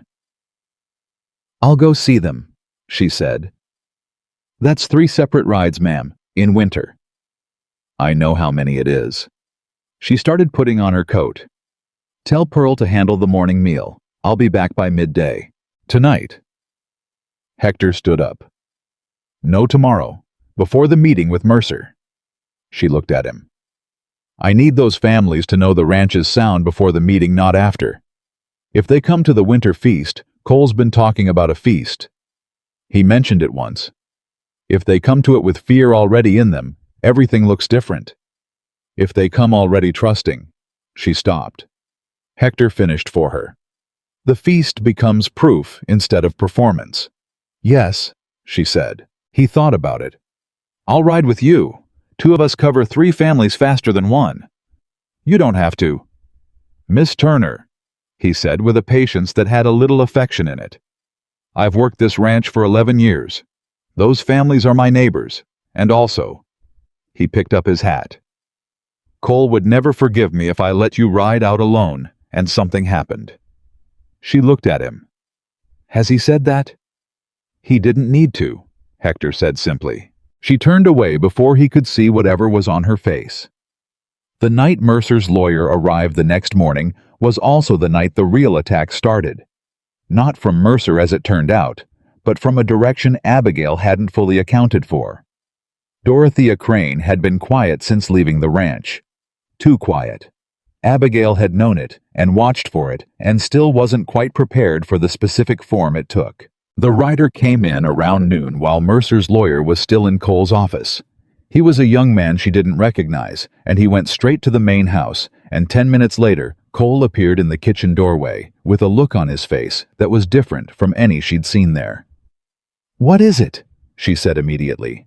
He held up a single sheet of paper. "Someone has filed a formal complaint," he said, "with the Territorial Commerce Office, alleging misappropriation of ranch funds." He paused. "By you." The kitchen was very still. "By me," she said.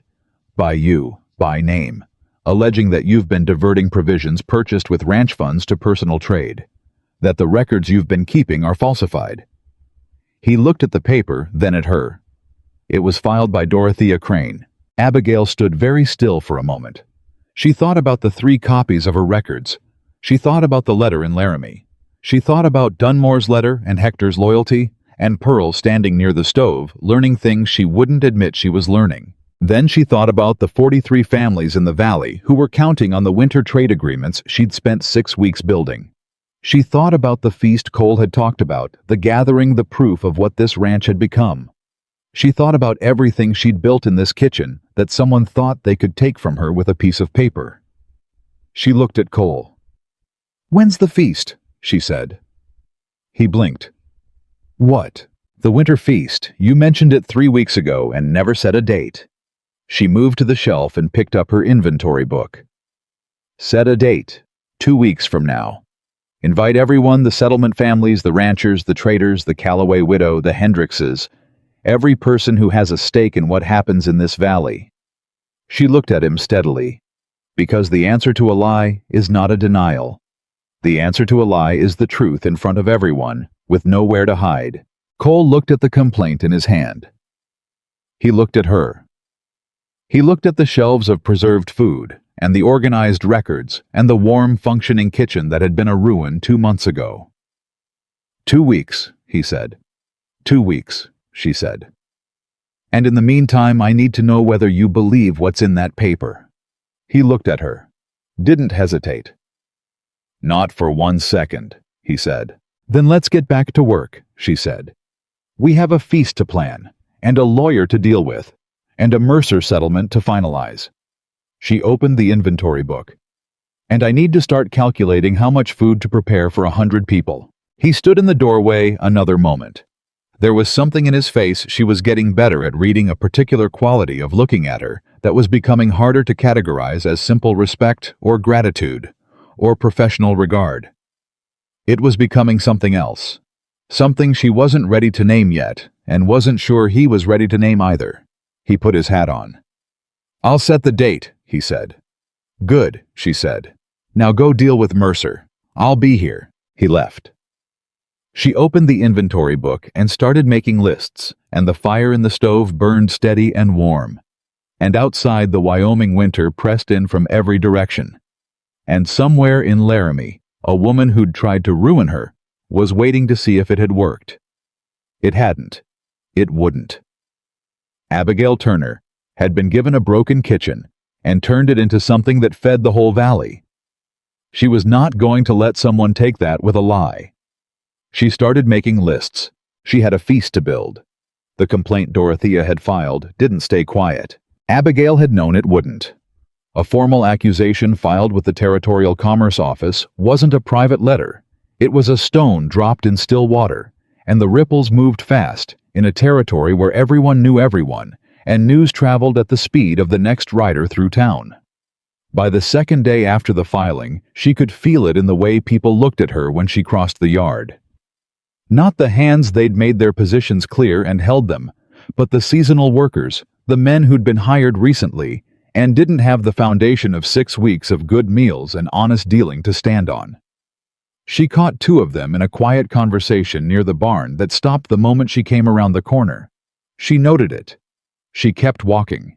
Pearl was the one who told her what was being said in town. Pearl had been going to town every other week since before Abigail arrived, and she'd developed, in the way quiet, observant young women do, an almost uncanny ability to absorb what was being said in the general store and the post office and the street outside the hotel without appearing to be listening to any of it. "They're saying you came here without a reference," Pearl told her on the 3rd morning while they were working side by side at the prep counter. "That nobody in Cheyenne can account for you.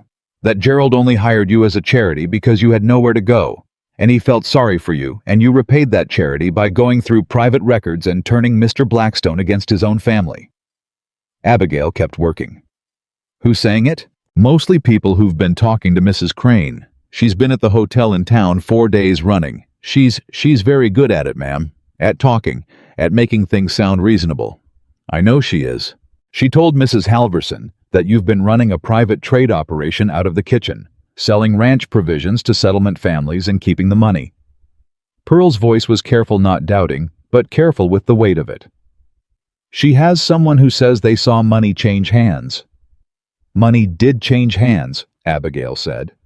Every transaction I've made on behalf of this kitchen involved money. It's all in the records. Yes, ma'am, but she's saying the records are fabricated. I know. She turned to look at Pearl directly. Do you believe that? Pearl met her eyes. She was 19 and had been learning things for 6 weeks and had the earnest, slightly fierce quality of someone who has recently decided what kind of person they want to be. No, ma'am, she said. I don't. Good, Abigail said. Then keep your ears open and tell me everything. The Mercer settlement had been signed on Thursday morning, 2 days after the complaint was filed, and it was cleaner than Abigail had dared hope.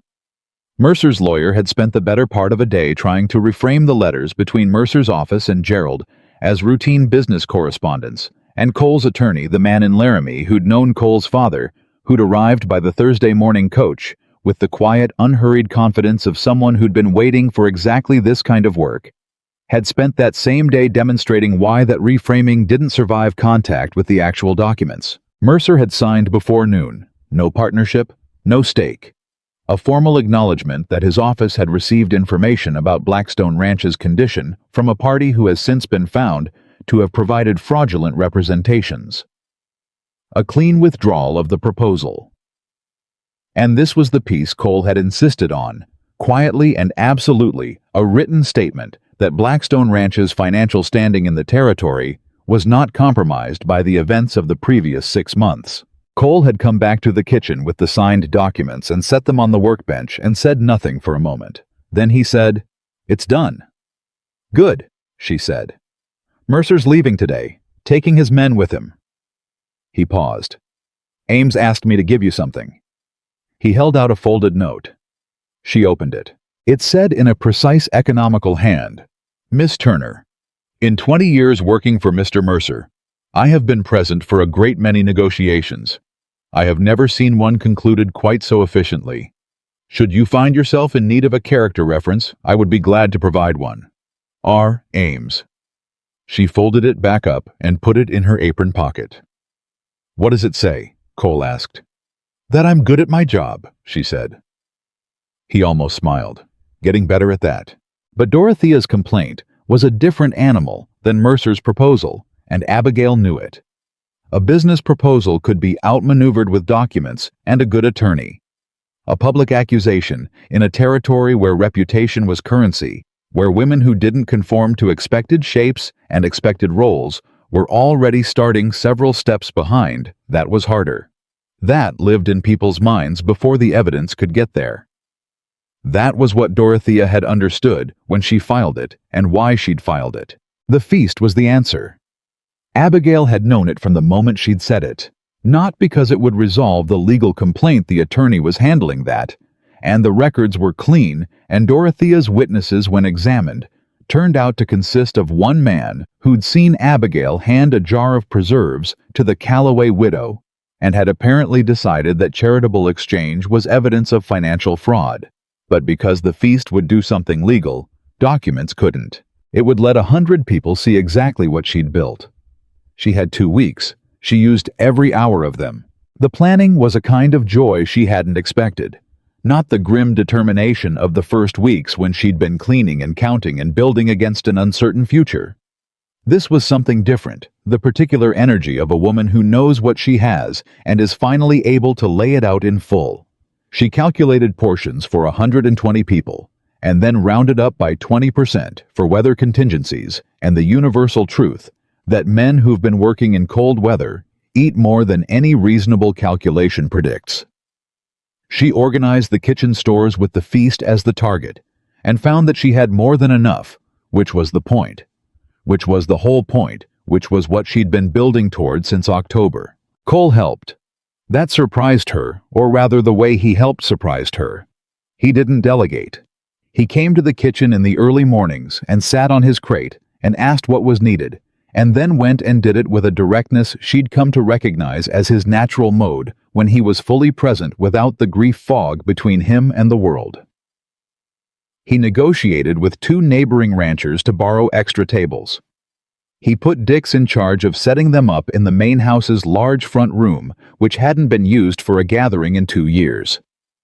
He asked Pearl, who had a talent for the decorative side of things that she'd never been given room to use, what could be done with lanterns and pine boughs, and then obtained what Pearl asked for without questioning any of it. "You're good at this," Abigail told him on the 5th day of planning when he came back from a supply run with 3 items she'd asked for and 2 she hadn't but needed. "I used to be," he said. He set the supplies on the counter and looked at them. "Martha and we gave this kind of gathering every winter. She loved it. She'd spend 2 weeks beforehand." He stopped. "She'd have liked you," he said. "It was simply stated, no performance in it." "I think I'd have liked her," Abigail said. He nodded once. Then he picked up the inventory list and said, "What else do we need?" And they went back to work. The thing about building something real in front of people who've been told it's false is that the truth has to be undeniable. Not just credible undeniable. Abigail understood this the way she understood preservation chemistry. The ratio had to be exactly right or it didn't hold. So she was meticulous. Every dish for the feast had a supply chain she could document.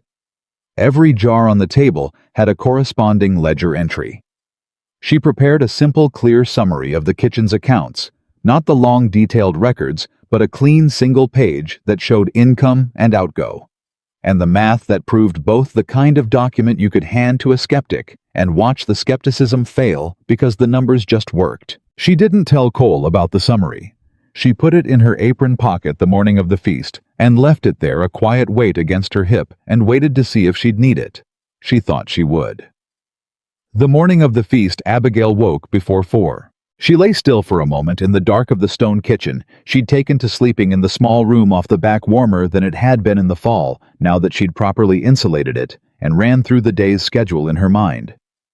The bread needed to go in at 4:30, the large venison roast at 6, beans at 7, pies in stages throughout the morning.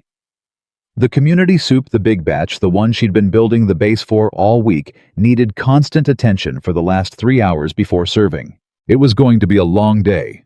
She got up and started the bread. By 8 in the morning, the kitchen was operating at full capacity.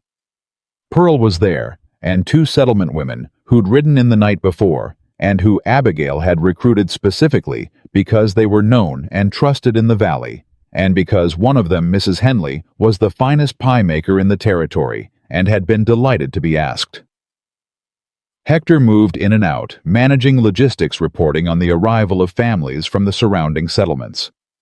Cole appeared twice, once to confirm headcount had reached 90 once, to tell her that 2 of the tables needed to be rearranged to accommodate a family with a wagon that couldn't be left outside in the cold, which she solved in 30 seconds by reconfiguring the service layout she'd planned, which made him look at her with that look she was getting better at identifying. At 9:15, Hector appeared in the doorway with his hat in his hands and a specific expression. "Ma'am," he said, "Gerald Crane just rode in." Abigail set down the ladle. Pearl made a small, involuntary sound. "Alone," she said, "with a man I don't recognize. And Dorothea. She came in a hired carriage." Abigail looked at Mrs. Henley, who was watching her with the calm attention of a woman who'd lived 60 years in Wyoming and had seen things. "Keep the pies on schedule," Abigail told her. She took off her apron, smoothed her dress, and walked out. Gerald and Dorothea were in the yard. Cole was already there, standing with Hector, and the quality of his posture was a thing she read immediately. Tightly controlled the anger present, but managed. Dorothea was dressed for company. Not the feast. She hadn't dressed to blend in with 100 Wyoming settlers at a winter gathering. She'd dressed the way she always dressed, which was to say, like a woman who wants to be unmistakably recognizable as a particular kind of woman. "We were invited," Dorothea said before anyone else spoke. "This is a community gathering. We have every right to attend. You filed a fraud complaint against a member of my household, Cole said, and you coordinated with Gerald to misrepresent this ranch's financial position to a business adversary. Those are allegations, Gerald said. He'd recovered something of his old manner. The jovial exterior was back, though it sat differently now, like a coat that didn't quite fit the way it used to. Unproven allegations, I might add, made by a woman who arrived here with no references and no standing, and has been making accusations since her first week. Her records have been verified by 3 independent suppliers, Cole said.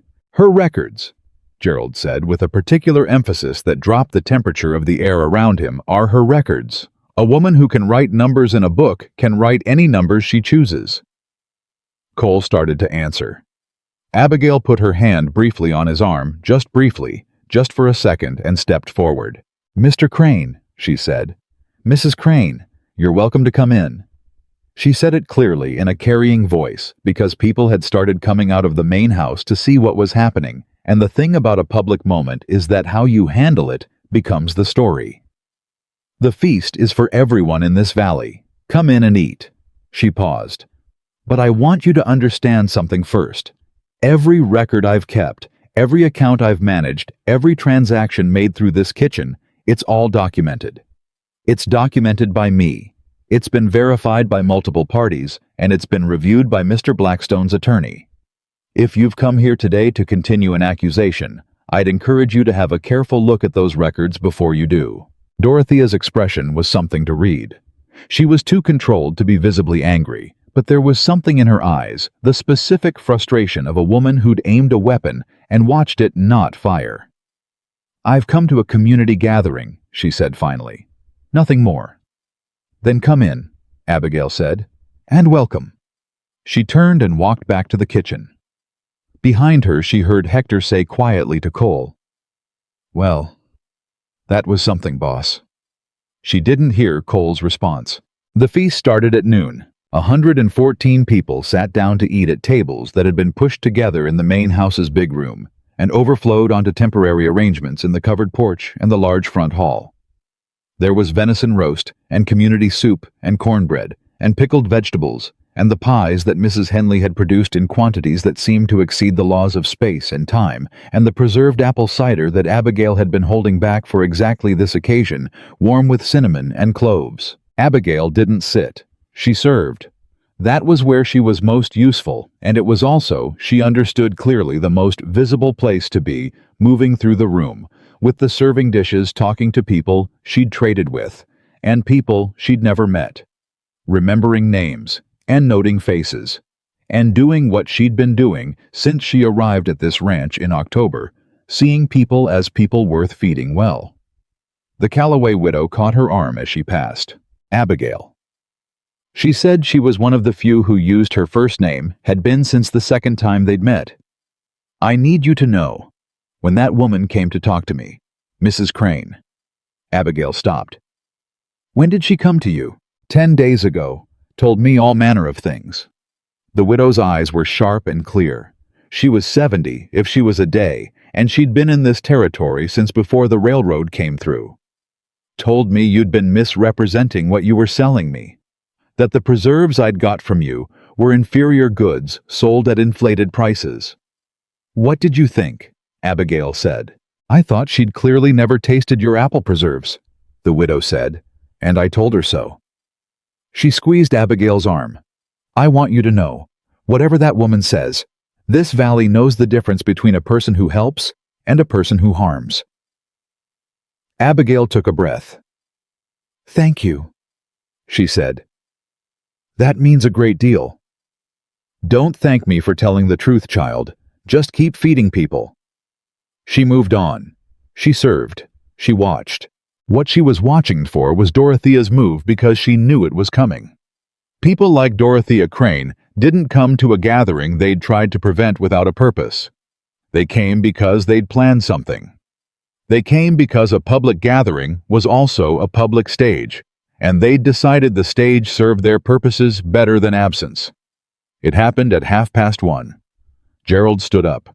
He did it with the practiced ease of a man who'd given toasts at 100 gatherings and knew the rhythms of it, stood with his glass, waited for the room to begin to quiet, projected his voice with the particular skill of someone who'd learned that volume is less useful than clarity. "I want to say something," he said, "with everyone here, about this ranch, about what's been happening these past weeks." The room was not quite quiet. Not completely, but enough. "There's been talk," Gerald said, "about financial matters, about accusations going back and forth, and I think it's important." He paused, looking around the room with the expression of a man who is about to be reasonable at you, that this community has the full picture. "Gerald," Cole's voice from his end of the table. "I'll be brief, Cole. I think I'm owed that much." He turned back to the room. "Miss Turner came to this ranch 6 weeks ago without references, without a history anyone here can verify. She immediately involved herself in ranch financial records that were outside the scope of her role. And now my cousin and I find ourselves facing accusations from a woman nobody in this territory knew existed 2 months ago. I'm asking respectfully for this community to consider who they know and who they don't."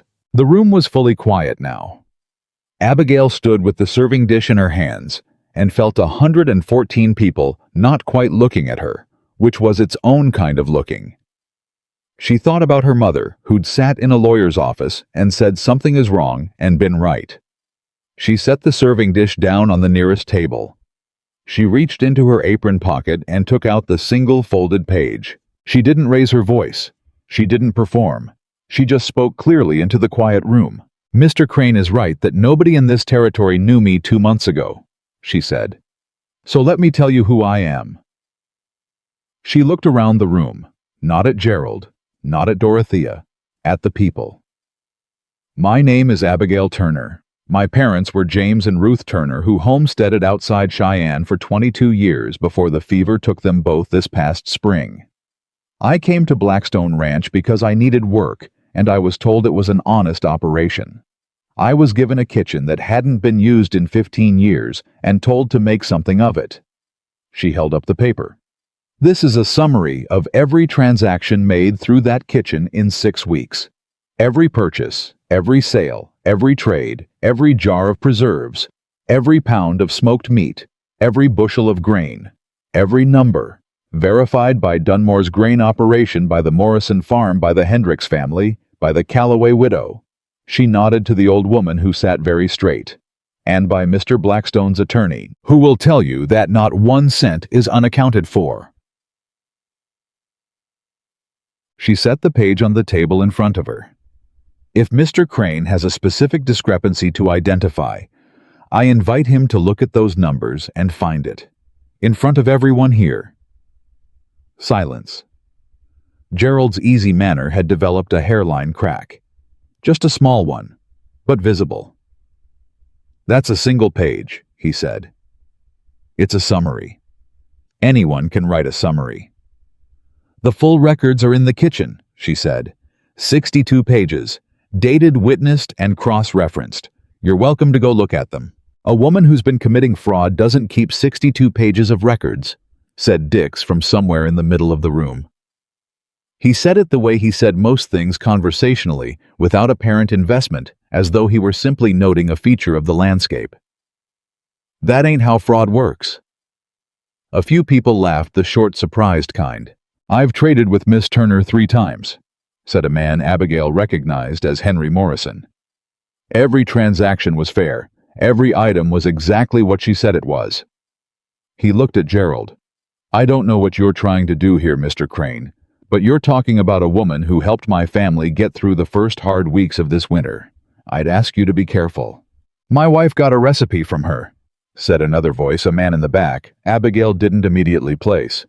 "Best bread we've had in 4 years. My wife asks me to be specific about that." A few more laughs. Warmer this time. Gerald was looking at the room with the expression of a man who'd miscalculated. Not panicked men like Gerald didn't panic publicly, but recalibrating again, looking for the angle that was still available. He found Dorothea's eyes across the room. Dorothea gave him a very small shake of her head. And then something happened that Abigail had not planned for. A man stood up near the back of the room. Not a ranch hand, not a settler she recognized. A tall man in a dark coat who'd been sitting quietly throughout the meal, and who she now realized she'd noticed arrive late and hadn't placed. He had a careful, precise manner and a leather case on the floor beside his chair. "My name is Walter Briggs," he said. "I'm an attorney with the Territorial Commerce Office. I was sent here in connection with the complaint filed by Mrs. Crane." He paused. "I've been present for the past hour. I've been listening." The room was absolutely still. "I've also reviewed the relevant records in the past 3 days," he said. "The records kept by Miss Turner and the records kept by Mr. Gerald Crane." He looked at Gerald. "Mr. Crane, are you the Gerald Crane who served as accounts manager for Blackstone Ranch from January of this year through November?" Gerald's jaw tightened. "I am." "Are you the Gerald Crane whose name appears on a series of supplier payment records showing disbursements to 3 entities that upon investigation do not appear to exist as registered businesses in this territory?" The sound Gerald made was not quite a word.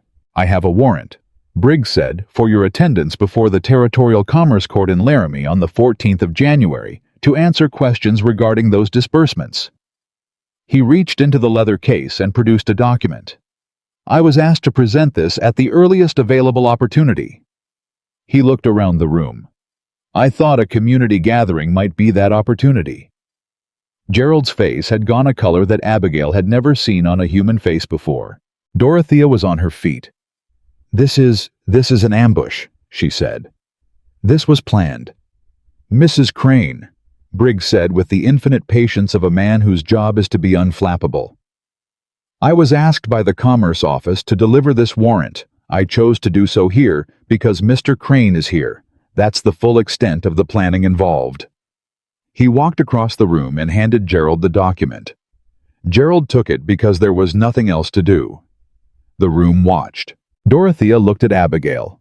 Across the tables, across the 100 people, through the warm lantern light and the smell of food, and the absolute silence of a community that had just watched something happen that would be talked about in this valley for a long time. "You knew," Dorothea said. Her voice was stripped of everything, the composure, the management, all of it. Just the bare truth of a woman who'd made her best move and lost. "You knew he was coming." "I didn't," Abigail said honestly. "I had no idea." Dorothea stared at her. "Then how—" "Because I kept honest records," Abigail said. "That's all I did. I kept honest records from the beginning, and honest records, given enough time, find their way to the places that need to see them." She paused. "That's how it works, Mrs. Crane. It doesn't always look like that, but that's how it works." Dorothea sat down. Gerald sat down. The room was still for another moment. Then Dix picked up his fork and said, "Miss Turner, is there more of that cornbread?" And the room came back to life around that question, like a fire catching, and people started talking and passing dishes, and the sound of 100 people eating together filled the main house of Blackstone Ranch for the first time in 2 years.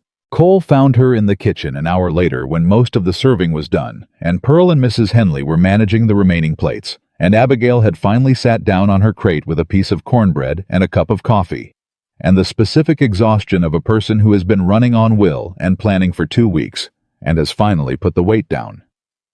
He sat on his crate. He had his coffee. They sat in companionable silence for a moment. "Briggs," she said, "the attorney. Did you know he was coming?" "I knew he'd been sent," Cole said. "I didn't know he'd be at the feast. He didn't tell me he was coming today." "It was effective," she said. "It was more than effective." He looked at her. "Gerald's going to face a proper inquiry. The warrant covers 3 months of transactions. With what we've documented and what Briggs has found independently." He shook his head. "He won't be troubling this ranch again." "And Dorothea, she was Gerald's instrument in this more than the other way around, I think. If she cooperates with the inquiry, they may not pursue her. If she doesn't—" He shrugged. "That's her choice to make." Abigail ate her cornbread. Outside, she could hear the sounds of 100 people who'd eaten well and were in no hurry to leave. The feast was still going, would go for another hour at least, probably more. The Calloway widow was almost certainly still holding court at the end of the main table. Mrs. Henley's pies had been discussed in terms Abigail had found genuinely touching. Henry Morrison had asked twice whether the kitchen would be continuing the trade arrangements through the rest of the winter, and Abigail had said yes, and he'd gone back to his family with the particular relief of a man who'd been worrying about something and could stop. "Abigail," Cole said. She looked at him. He was looking at his coffee cup, which was how he often looked at something when the thing he was actually looking at was something else. "The past 2 months," he said. What this kitchen has become. What you've done for the people here." He stopped. Started again. I wasn't here. Not really. For a year I wasn't here, and things fell apart the way things fall apart when nobody's paying attention, and I don't... He stopped again. "I don't know how to account for that. The time that was lost. The harm that came to people because I was too deep in my own..." "Cole," she said quietly. He looked up. "You're here now," she said. "That's what matters." He held her gaze for a moment. Something in his face was open in a way it hadn't been, not in the careful, managed way of a man who's decided to let something show, but the way of a man who's stopped having the energy to keep something hidden. "I don't know what I would have done without you," he said. "I need you to know that. Not as an employer saying it to someone who works for him. As a man." He paused. "As a man who was drowning and watched someone throw him a line and doesn't know how to say what that means." Abigail was quiet for a moment. She thought about the canvas bag, the broken kitchen, the first night on the crate eating biscuits alone in the dark, the 44 jars and the 3 copies of the records and the letter she'd sent and every meal she'd made for 25 men who'd needed feeding. "You didn't drown," she said. "That matters too. Because of you." "Because of you," she said. "I threw a line. You grabbed it. That's 2 people, Cole." He looked at her for a long time. Then he said very quietly, "Stay." One word, not dressed up, not positioned as an offer or a negotiation or an arrangement. Just the truest thing he had. She looked at him. At his face, the grief still in it, but grief as something carried rather than something crushing. At the man who'd driven the wagon to Laramie and sat on a crate every evening and remembered how to pay attention and how to care. "I'm not going anywhere," she said. Outside, the feast went on. The lanterns burned.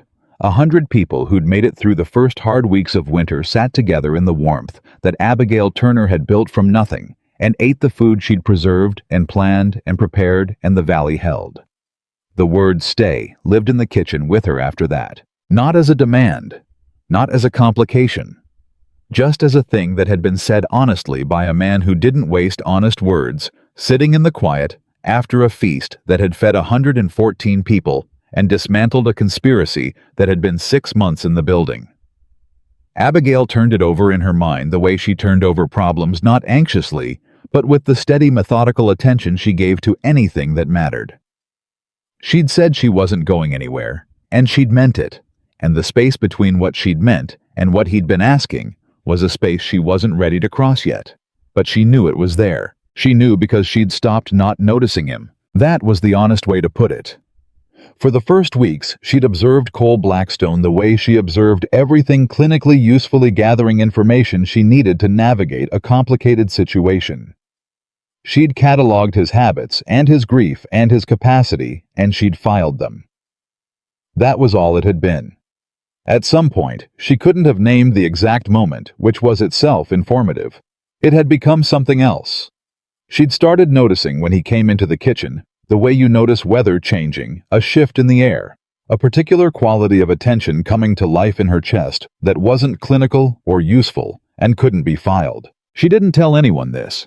She made breakfast. The morning after the feast, the ranch had a particular quality of aftermath, the specific stillness of a place where something large has happened and the people in it are quietly absorbing what it means.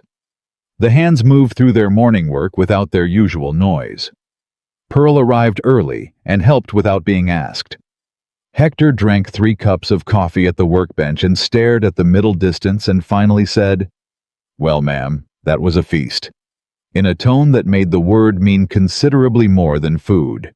"It was," she agreed. "Gerald's going to fight the warrant. He'll lose. Probably. But it'll take time. And Dorothea," he paused. "She's not done. A woman like that doesn't just fold up and go home." "I know," Abigail said. "You're not worried." She looked at him. "I'm practical. Worry is what you do when you don't have a plan." "I have a plan." Hector smiled into his coffee. "Yes, ma'am. I reckon you do." Cole came in at 7, which was earlier than usual, and stood at the counter and picked up the inventory book, the way he'd taken to doing not reading it exactly. More orienting himself the way some people need to hold something familiar when they're thinking about something else. "Briggs came to see me this morning," he said. Abigail looked up. "He's going back to Laramie today. He wanted me to know that the complaint against you has been formally withdrawn. His office reviewed the records and found no basis for it." He set the inventory book down. "It's done. Officially." She let herself feel that for a moment.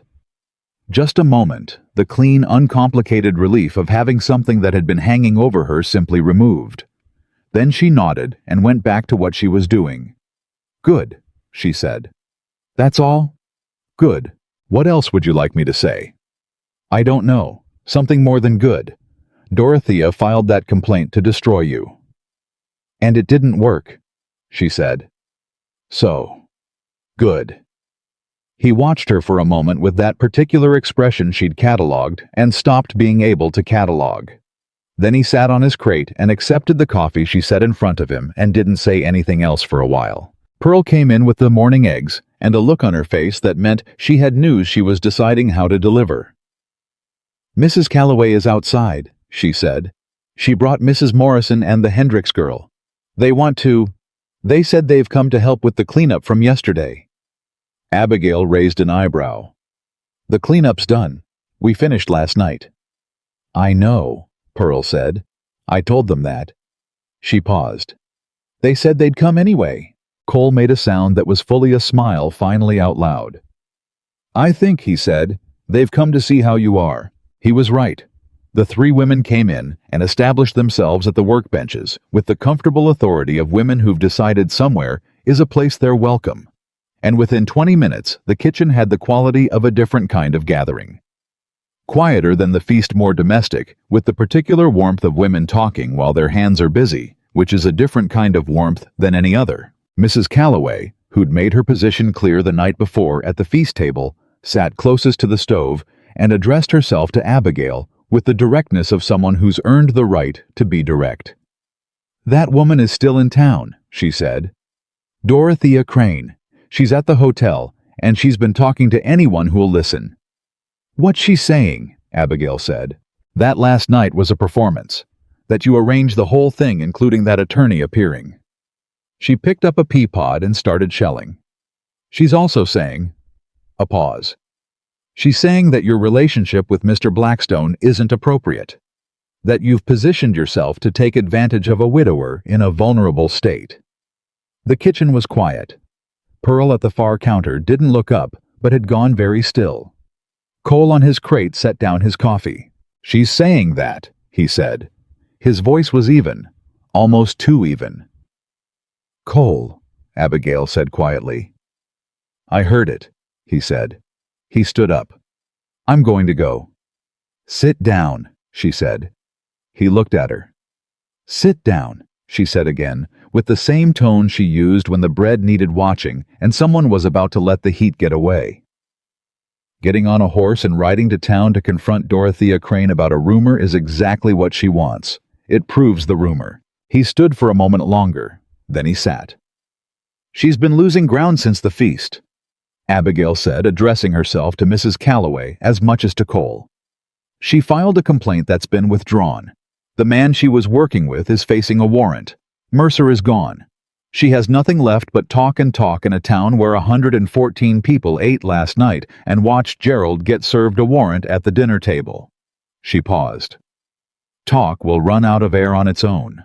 "It might," Mrs. Calloway said. Or it might not. This is a small territory. Reputations. Mrs. Calloway. Abigail looked at her. Do you believe what she's saying? Lord, no child. Does Mrs. Morrison? Certainly not. Does anyone in this room? A short silence. Then Mrs. Morrison said, There's a difference between what people believe and what people repeat. There is, Abigail said. And the only answer to what people repeat is what people see. They saw the feast. They saw the records. They'll keep seeing this kitchen and the work it does and the people it feeds. She went back to what she'd been doing. Let Dorothea talk. The truth doesn't need defending. It just needs time. The room settled. Hands went back to work. Conversation moved to other things. Spring planting and the Morrison family's new barn, and a recipe dispute between Mrs. Calloway and Mrs. Morrison that had apparently been ongoing for 3 years and showed no signs of resolution. Abigail worked and listened and felt the particular quality of a kitchen that has become something beyond a kitchen, a place where the community breathes, where news moves, where women sit with their hands busy and speak the truth to each other with the ease of people who've decided this place is safe. She'd built this, not alone, but she'd started it in the dark with a broken stove and a canvas bag, and it had grown into this. She let herself feel that too. The twist came 3 days later, and it came from a direction she genuinely hadn't expected. She was in the supply barn doing inventory, still always the inventory which was the spine of everything she built when Ames walked in. She startled. She didn't startle easily, and she was briefly annoyed at herself for it. Ames, she said. I thought Mercer's party left. They did, he said. I came back. He stood with his hat in his hands and the particular manner of a man who has rehearsed what he's going to say and is now in the moment of saying it and finding it harder than rehearsal. I need to tell you something, he said. About Mercer, about what he's planning now. She set down her pen. Tell me. He's not done with this ranch. The settlement agreement had closed off the direct approach. But Mercer has been operating in this territory for 20 years, and he has... Ames paused. He has relationships with certain members of the Territorial Land Board, men who can create complications for a ranch that's had legal irregularities in its recent history, even if those irregularities were committed by someone else. What kind of complications? Inspection claims, boundary disputes that get filed and take years to resolve, supply contract reviews that freeze normal operations. He looked at her steadily. He can't buy this ranch, but he can make it difficult to operate until it becomes easier to sell than to fight. Abigail thought about this for a moment. Why are you telling me this? He was quiet for a beat. Because I've worked for Silas Mercer for 20 years, he said. And in 20 years, I have watched him do this to 6 ranches. I watched those families fight and fail and leave, and I told myself it was business, and that wasn't the same as harm, and... He stopped. You sat in that kitchen and answered every question he asked, and served him coffee he didn't deserve, and didn't flinch once. I've sat across from men with armies behind them who flinched. He put his hat on. I reckon it was time I stopped telling myself there wasn't anything to be done about it. Abigail looked at him for a long moment. Would you be willing to make a statement, she said, in writing, about what you've observed, about the pattern of what Mercer does? That's why I came back, he said. She took him to Cole's attorney that same afternoon. The statement Ames made was 4 pages. He was precise and specific and named dates and locations and the names of the 6 ranches he'd mentioned. Cole's attorney read it twice and looked up with the expression of a man who has just been handed something considerably more significant than he'd expected. This, he said carefully, is not just useful for Blackstone Ranch. No, Ames said, it isn't. This could be the basis for a territory-wide inquiry into Mercer's operations. I know what it could be, Ames said. That's why I wrote it. Abigail watched Cole take that in, watched him process the scope of it, not just the immediate protection of his ranch, but the larger implication, the idea that the thing they'd been fighting wasn't just a local predator, but a systematic one, and that the fight they'd been in had produced something that could help people, who were still years away from knowing they'd need it. He looked at her. She didn't say anything. She didn't need to. He looked back at the attorney. What do we need to do? The legal process that followed took most of January, and it was not dramatic in the way the feast had been dramatic. It was the slow, methodical work of documentation and testimony, and formal processes moving at the pace formal processes move, which is slower than anyone wants and faster than disaster requires.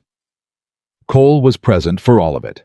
He drove himself to Laramie twice and corresponded daily with the attorney and reviewed every document with the focused attention of a man who had learned at considerable cost what happens when you stop paying attention. Abigail ran the ranch, not officially, not by any title anyone had given her. But the operations of Blackstone Ranch moved through her kitchen the way blood moves through a body. Everything that mattered about the day-to-day survival of the people on that land connected to what happened in the stone building that had been a ruin in October. The hands came to her with questions. The suppliers sent their riders to her first. The settlement families who traded with the ranch traded through her, and the accounts she kept were clean and specific and growing month by month into a record that would have been impossible to imagine from the outside of a broken kitchen in the dark. Pearl had become her second in all but name.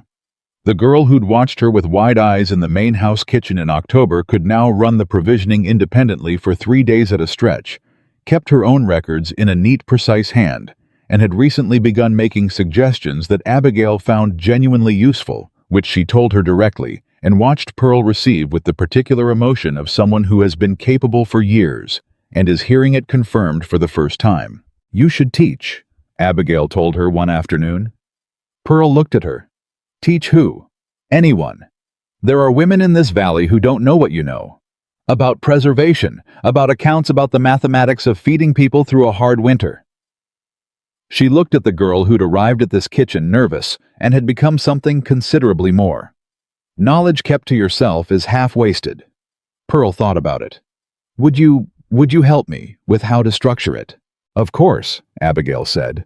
It was in the middle of this, in the middle of the legal process, and the winter operations, and the slow, steady building of everything she'd been building, that Cole came to the kitchen on an evening in late January and didn't sit on his crate. He stood, in the middle of the kitchen, with his hat in his hands, in the way he only held it when he was about to say something he'd thought about carefully. She turned from the stove and looked at him. "I've been trying to find the right way to say this for 3 weeks," he said. "Every time I come in here, I think tonight is the night I'm going to say it right. And then I sit down and we talk about supplies and the legal business and Pearl's teaching idea and the spring planting, and I don't say it." "Then say it," she said. He looked at her. Just looked for a moment with that open quality she'd stopped being able to catalog. "I love you," he said. "I know the timing is. I know it's complicated. I know I'm a man who's been half present for a year, and I don't have the right to ask you to bet on me coming back the rest of the way. But I need you to know it. Because you came into a place that was falling apart, and you put it back together, and somewhere in the middle of watching you do that, I fell in love with you. Not with what you did, with who you are." He paused. The woman who throws a skillet through a window at midnight, rather than sit down and cry. She stared at him. "You know about that?" "Stu told me. The wagon driver. He heard it from a hand who saw the window." Something in his face had gone warm in a way she hadn't seen before. He said he knew then that whoever was going to be in that kitchen was going to be something. She was quiet for a moment. She thought about the morning she'd arrived with the canvas bag, the first night on the crate, the 43 jars and the mice and the broken flue and the biscuits she'd eaten alone in the dark.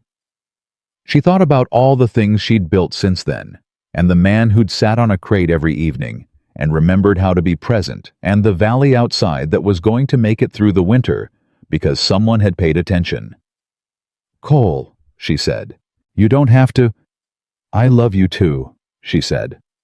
"I've been trying to find the right way to say that for about 3 weeks as well." He laughed. Actually laughed, the full, unguarded sound of a man who has been a long time without it, and it filled the kitchen the way warmth fills a cold room. He crossed to her. He took her hands in both of his, work-roughened hands, careful hands, the hands of a man who was learning to hold things again. He looked at her the way you look at something you couldn't see clearly and can now see. "Marry me," he said. "Not because you need someone to take care of you. Lord knows you don't need that. Not because I need." He stopped. "Because I want to build something, the right way from the beginning, with someone who knows what building costs and does it anyway." She looked at his face. She thought about her mother who'd said something is wrong, who'd read a contract once and known the truth of it. She thought about what her mother would have said about this man, this kitchen, this valley in winter with the lanterns burning. She thought her mother would have said, "Yes, obviously.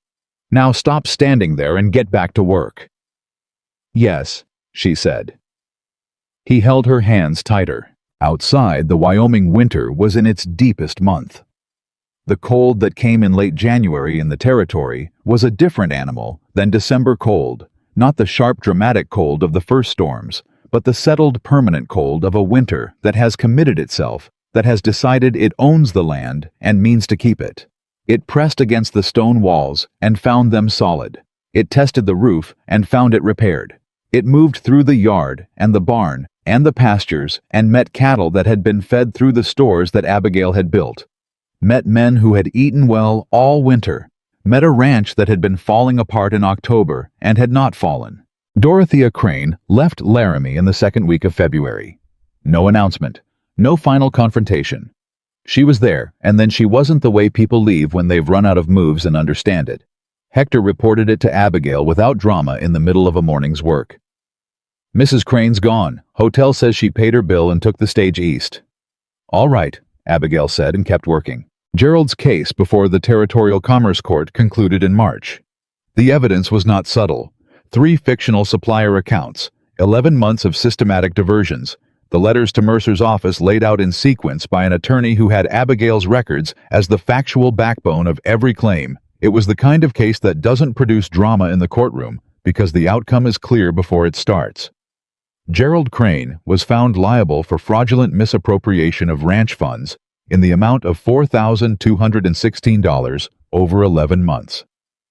He was ordered to make restitution and was barred from serving in any financial management capacity in the Wyoming Territory. Cole came back from Laramie with the judgment and set it on Abigail's workbench without comment and looked at it for a moment. Then he said, "Martha would have been sick about this, about Gerald." "I know," Abigail said. She trusted him completely. She brought him here because she trusted him. He was quiet. "I keep thinking about how I should have seen it. Should have noticed." "Cole, you were grieving." "That's not an excuse for—" "It's not an excuse," she said. "It's a reason. There's a difference." She looked at him. "You see it now. You saw it when it mattered. You saw it, and you chose right." She paused. Martha would be glad about that part. He took a breath, nodded once. Then he picked up the judgment folded, put it in his coat pocket, and said, "When do you want to have the wedding?" She looked at him. "Are you asking me when I want to have it, or are you telling me you want to have it soon?" "Both," he said with the complete honesty that was becoming one of her favorite things about him. "Spring," she said. "When the ground is thawed and the planting is done and people can travel. I want the people from this valley to be there. All 114 of them." "More by then," she said. "Word gets out." He smiled. "All right, spring." The Mercer inquiry that grew from Ames's statement moved slowly through the winter and spring, the way legal processes move, accumulating, building, adding testimony from the families of the 6 ranches Ames had named until it was too large and too well documented for anyone to redirect or bury. Abigail followed it from a distance, through the attorney's updates to Cole, with the particular feeling of watching something she'd set in motion complete its path. She hadn't planned Ames. She hadn't planned his conscience or his decision to come back, or the 4 pages of specific dated testimony he'd provided. But she'd been the kind of person that kind of decision gets made toward, and that was the only version of planning she'd ever believed in. The spring came early that year, which Abigail took as the territory showing off. The garden she'd planned all winter went in through April and was established by May. She'd expanded it considerably from the half-wild patch she'd reclaimed in the fall proper. Beds now planned and seated with the precision of a woman who'd been thinking about it for 6 months. She had Pearl learning the herb section, and 2 of the hand's younger brothers learning the root vegetables, and a proper plot of wheat that, if the summer cooperated, would supply a significant portion of the ranch's flour needs by harvest. She was on her knees in the herb beds on a morning in mid-May when Mrs. Calloway appeared at the garden fence. Abigail. She sat back on her heels. "Mrs. Calloway, I didn't know you were coming today." "I wasn't planning to." The old woman looked at the garden with the expression of someone assessing serious work. "Pearl came to give the first of her teaching sessions at the Morrison place yesterday." "I know. How was it?" "She was—" Mrs. Calloway paused. "She was very good. She had notes. She had examples. She answered questions better than most teachers half her age." She looked at Abigail.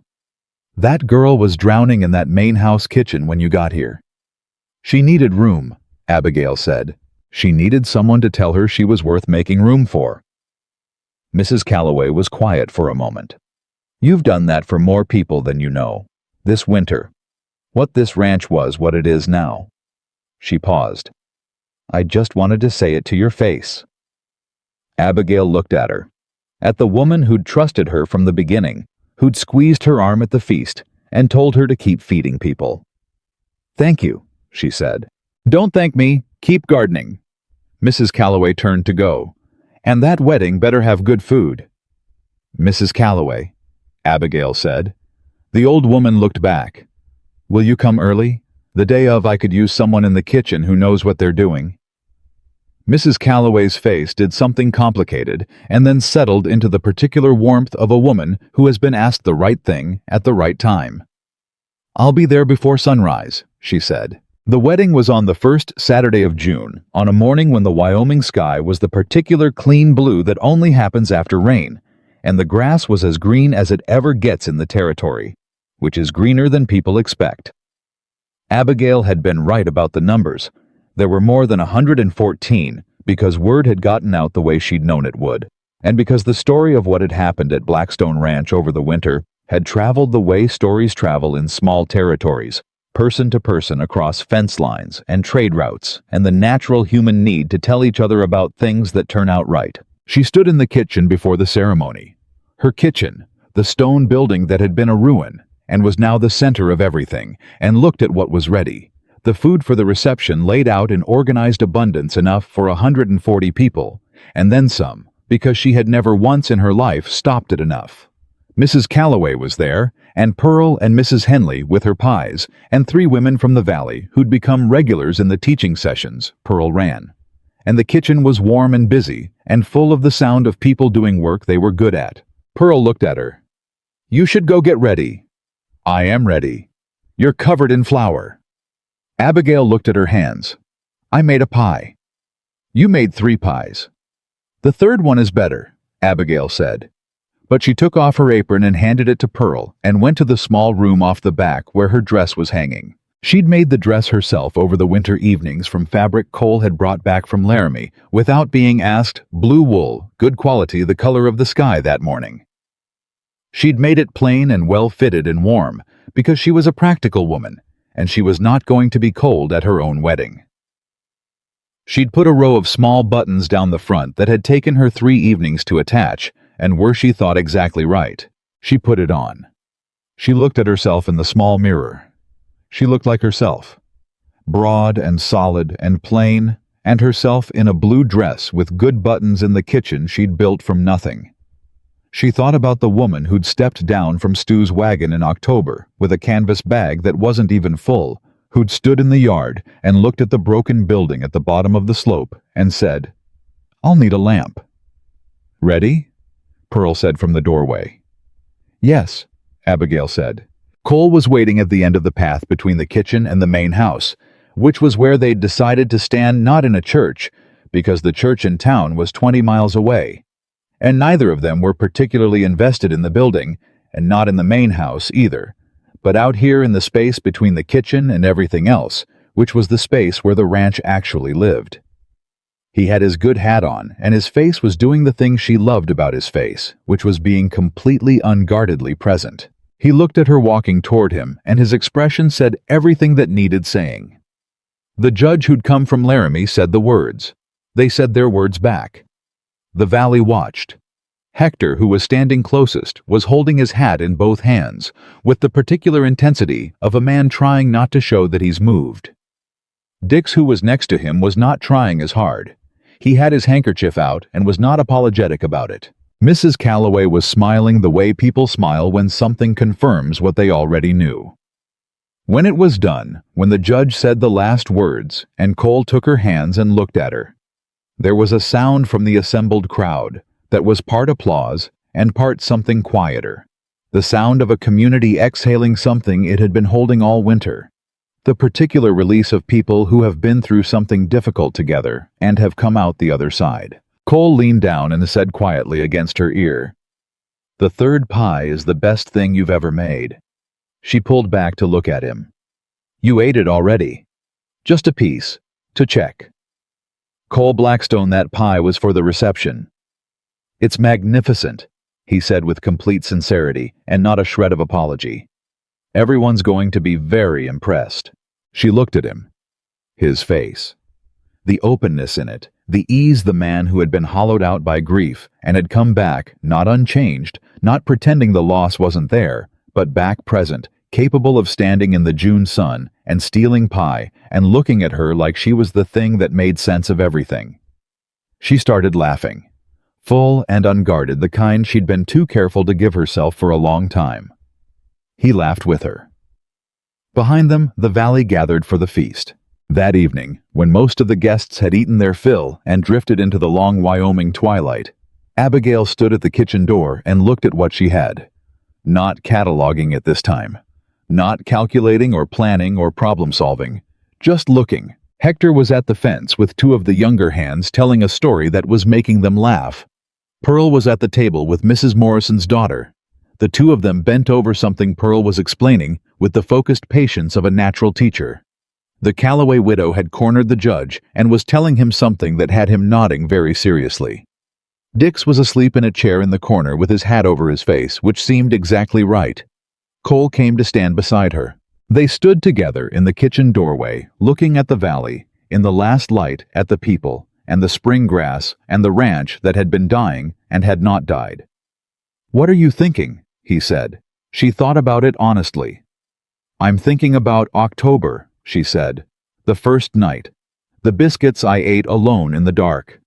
And now," she looked at the valley, at the 140 people who'd eaten the food she'd built from a broken kitchen, and an instinct that worth was something you proved with your hands. At the husband beside her, who'd been drowning and had grabbed the line. At the work that was never finished, and the winter that had not beaten them, and the spring that had come anyway.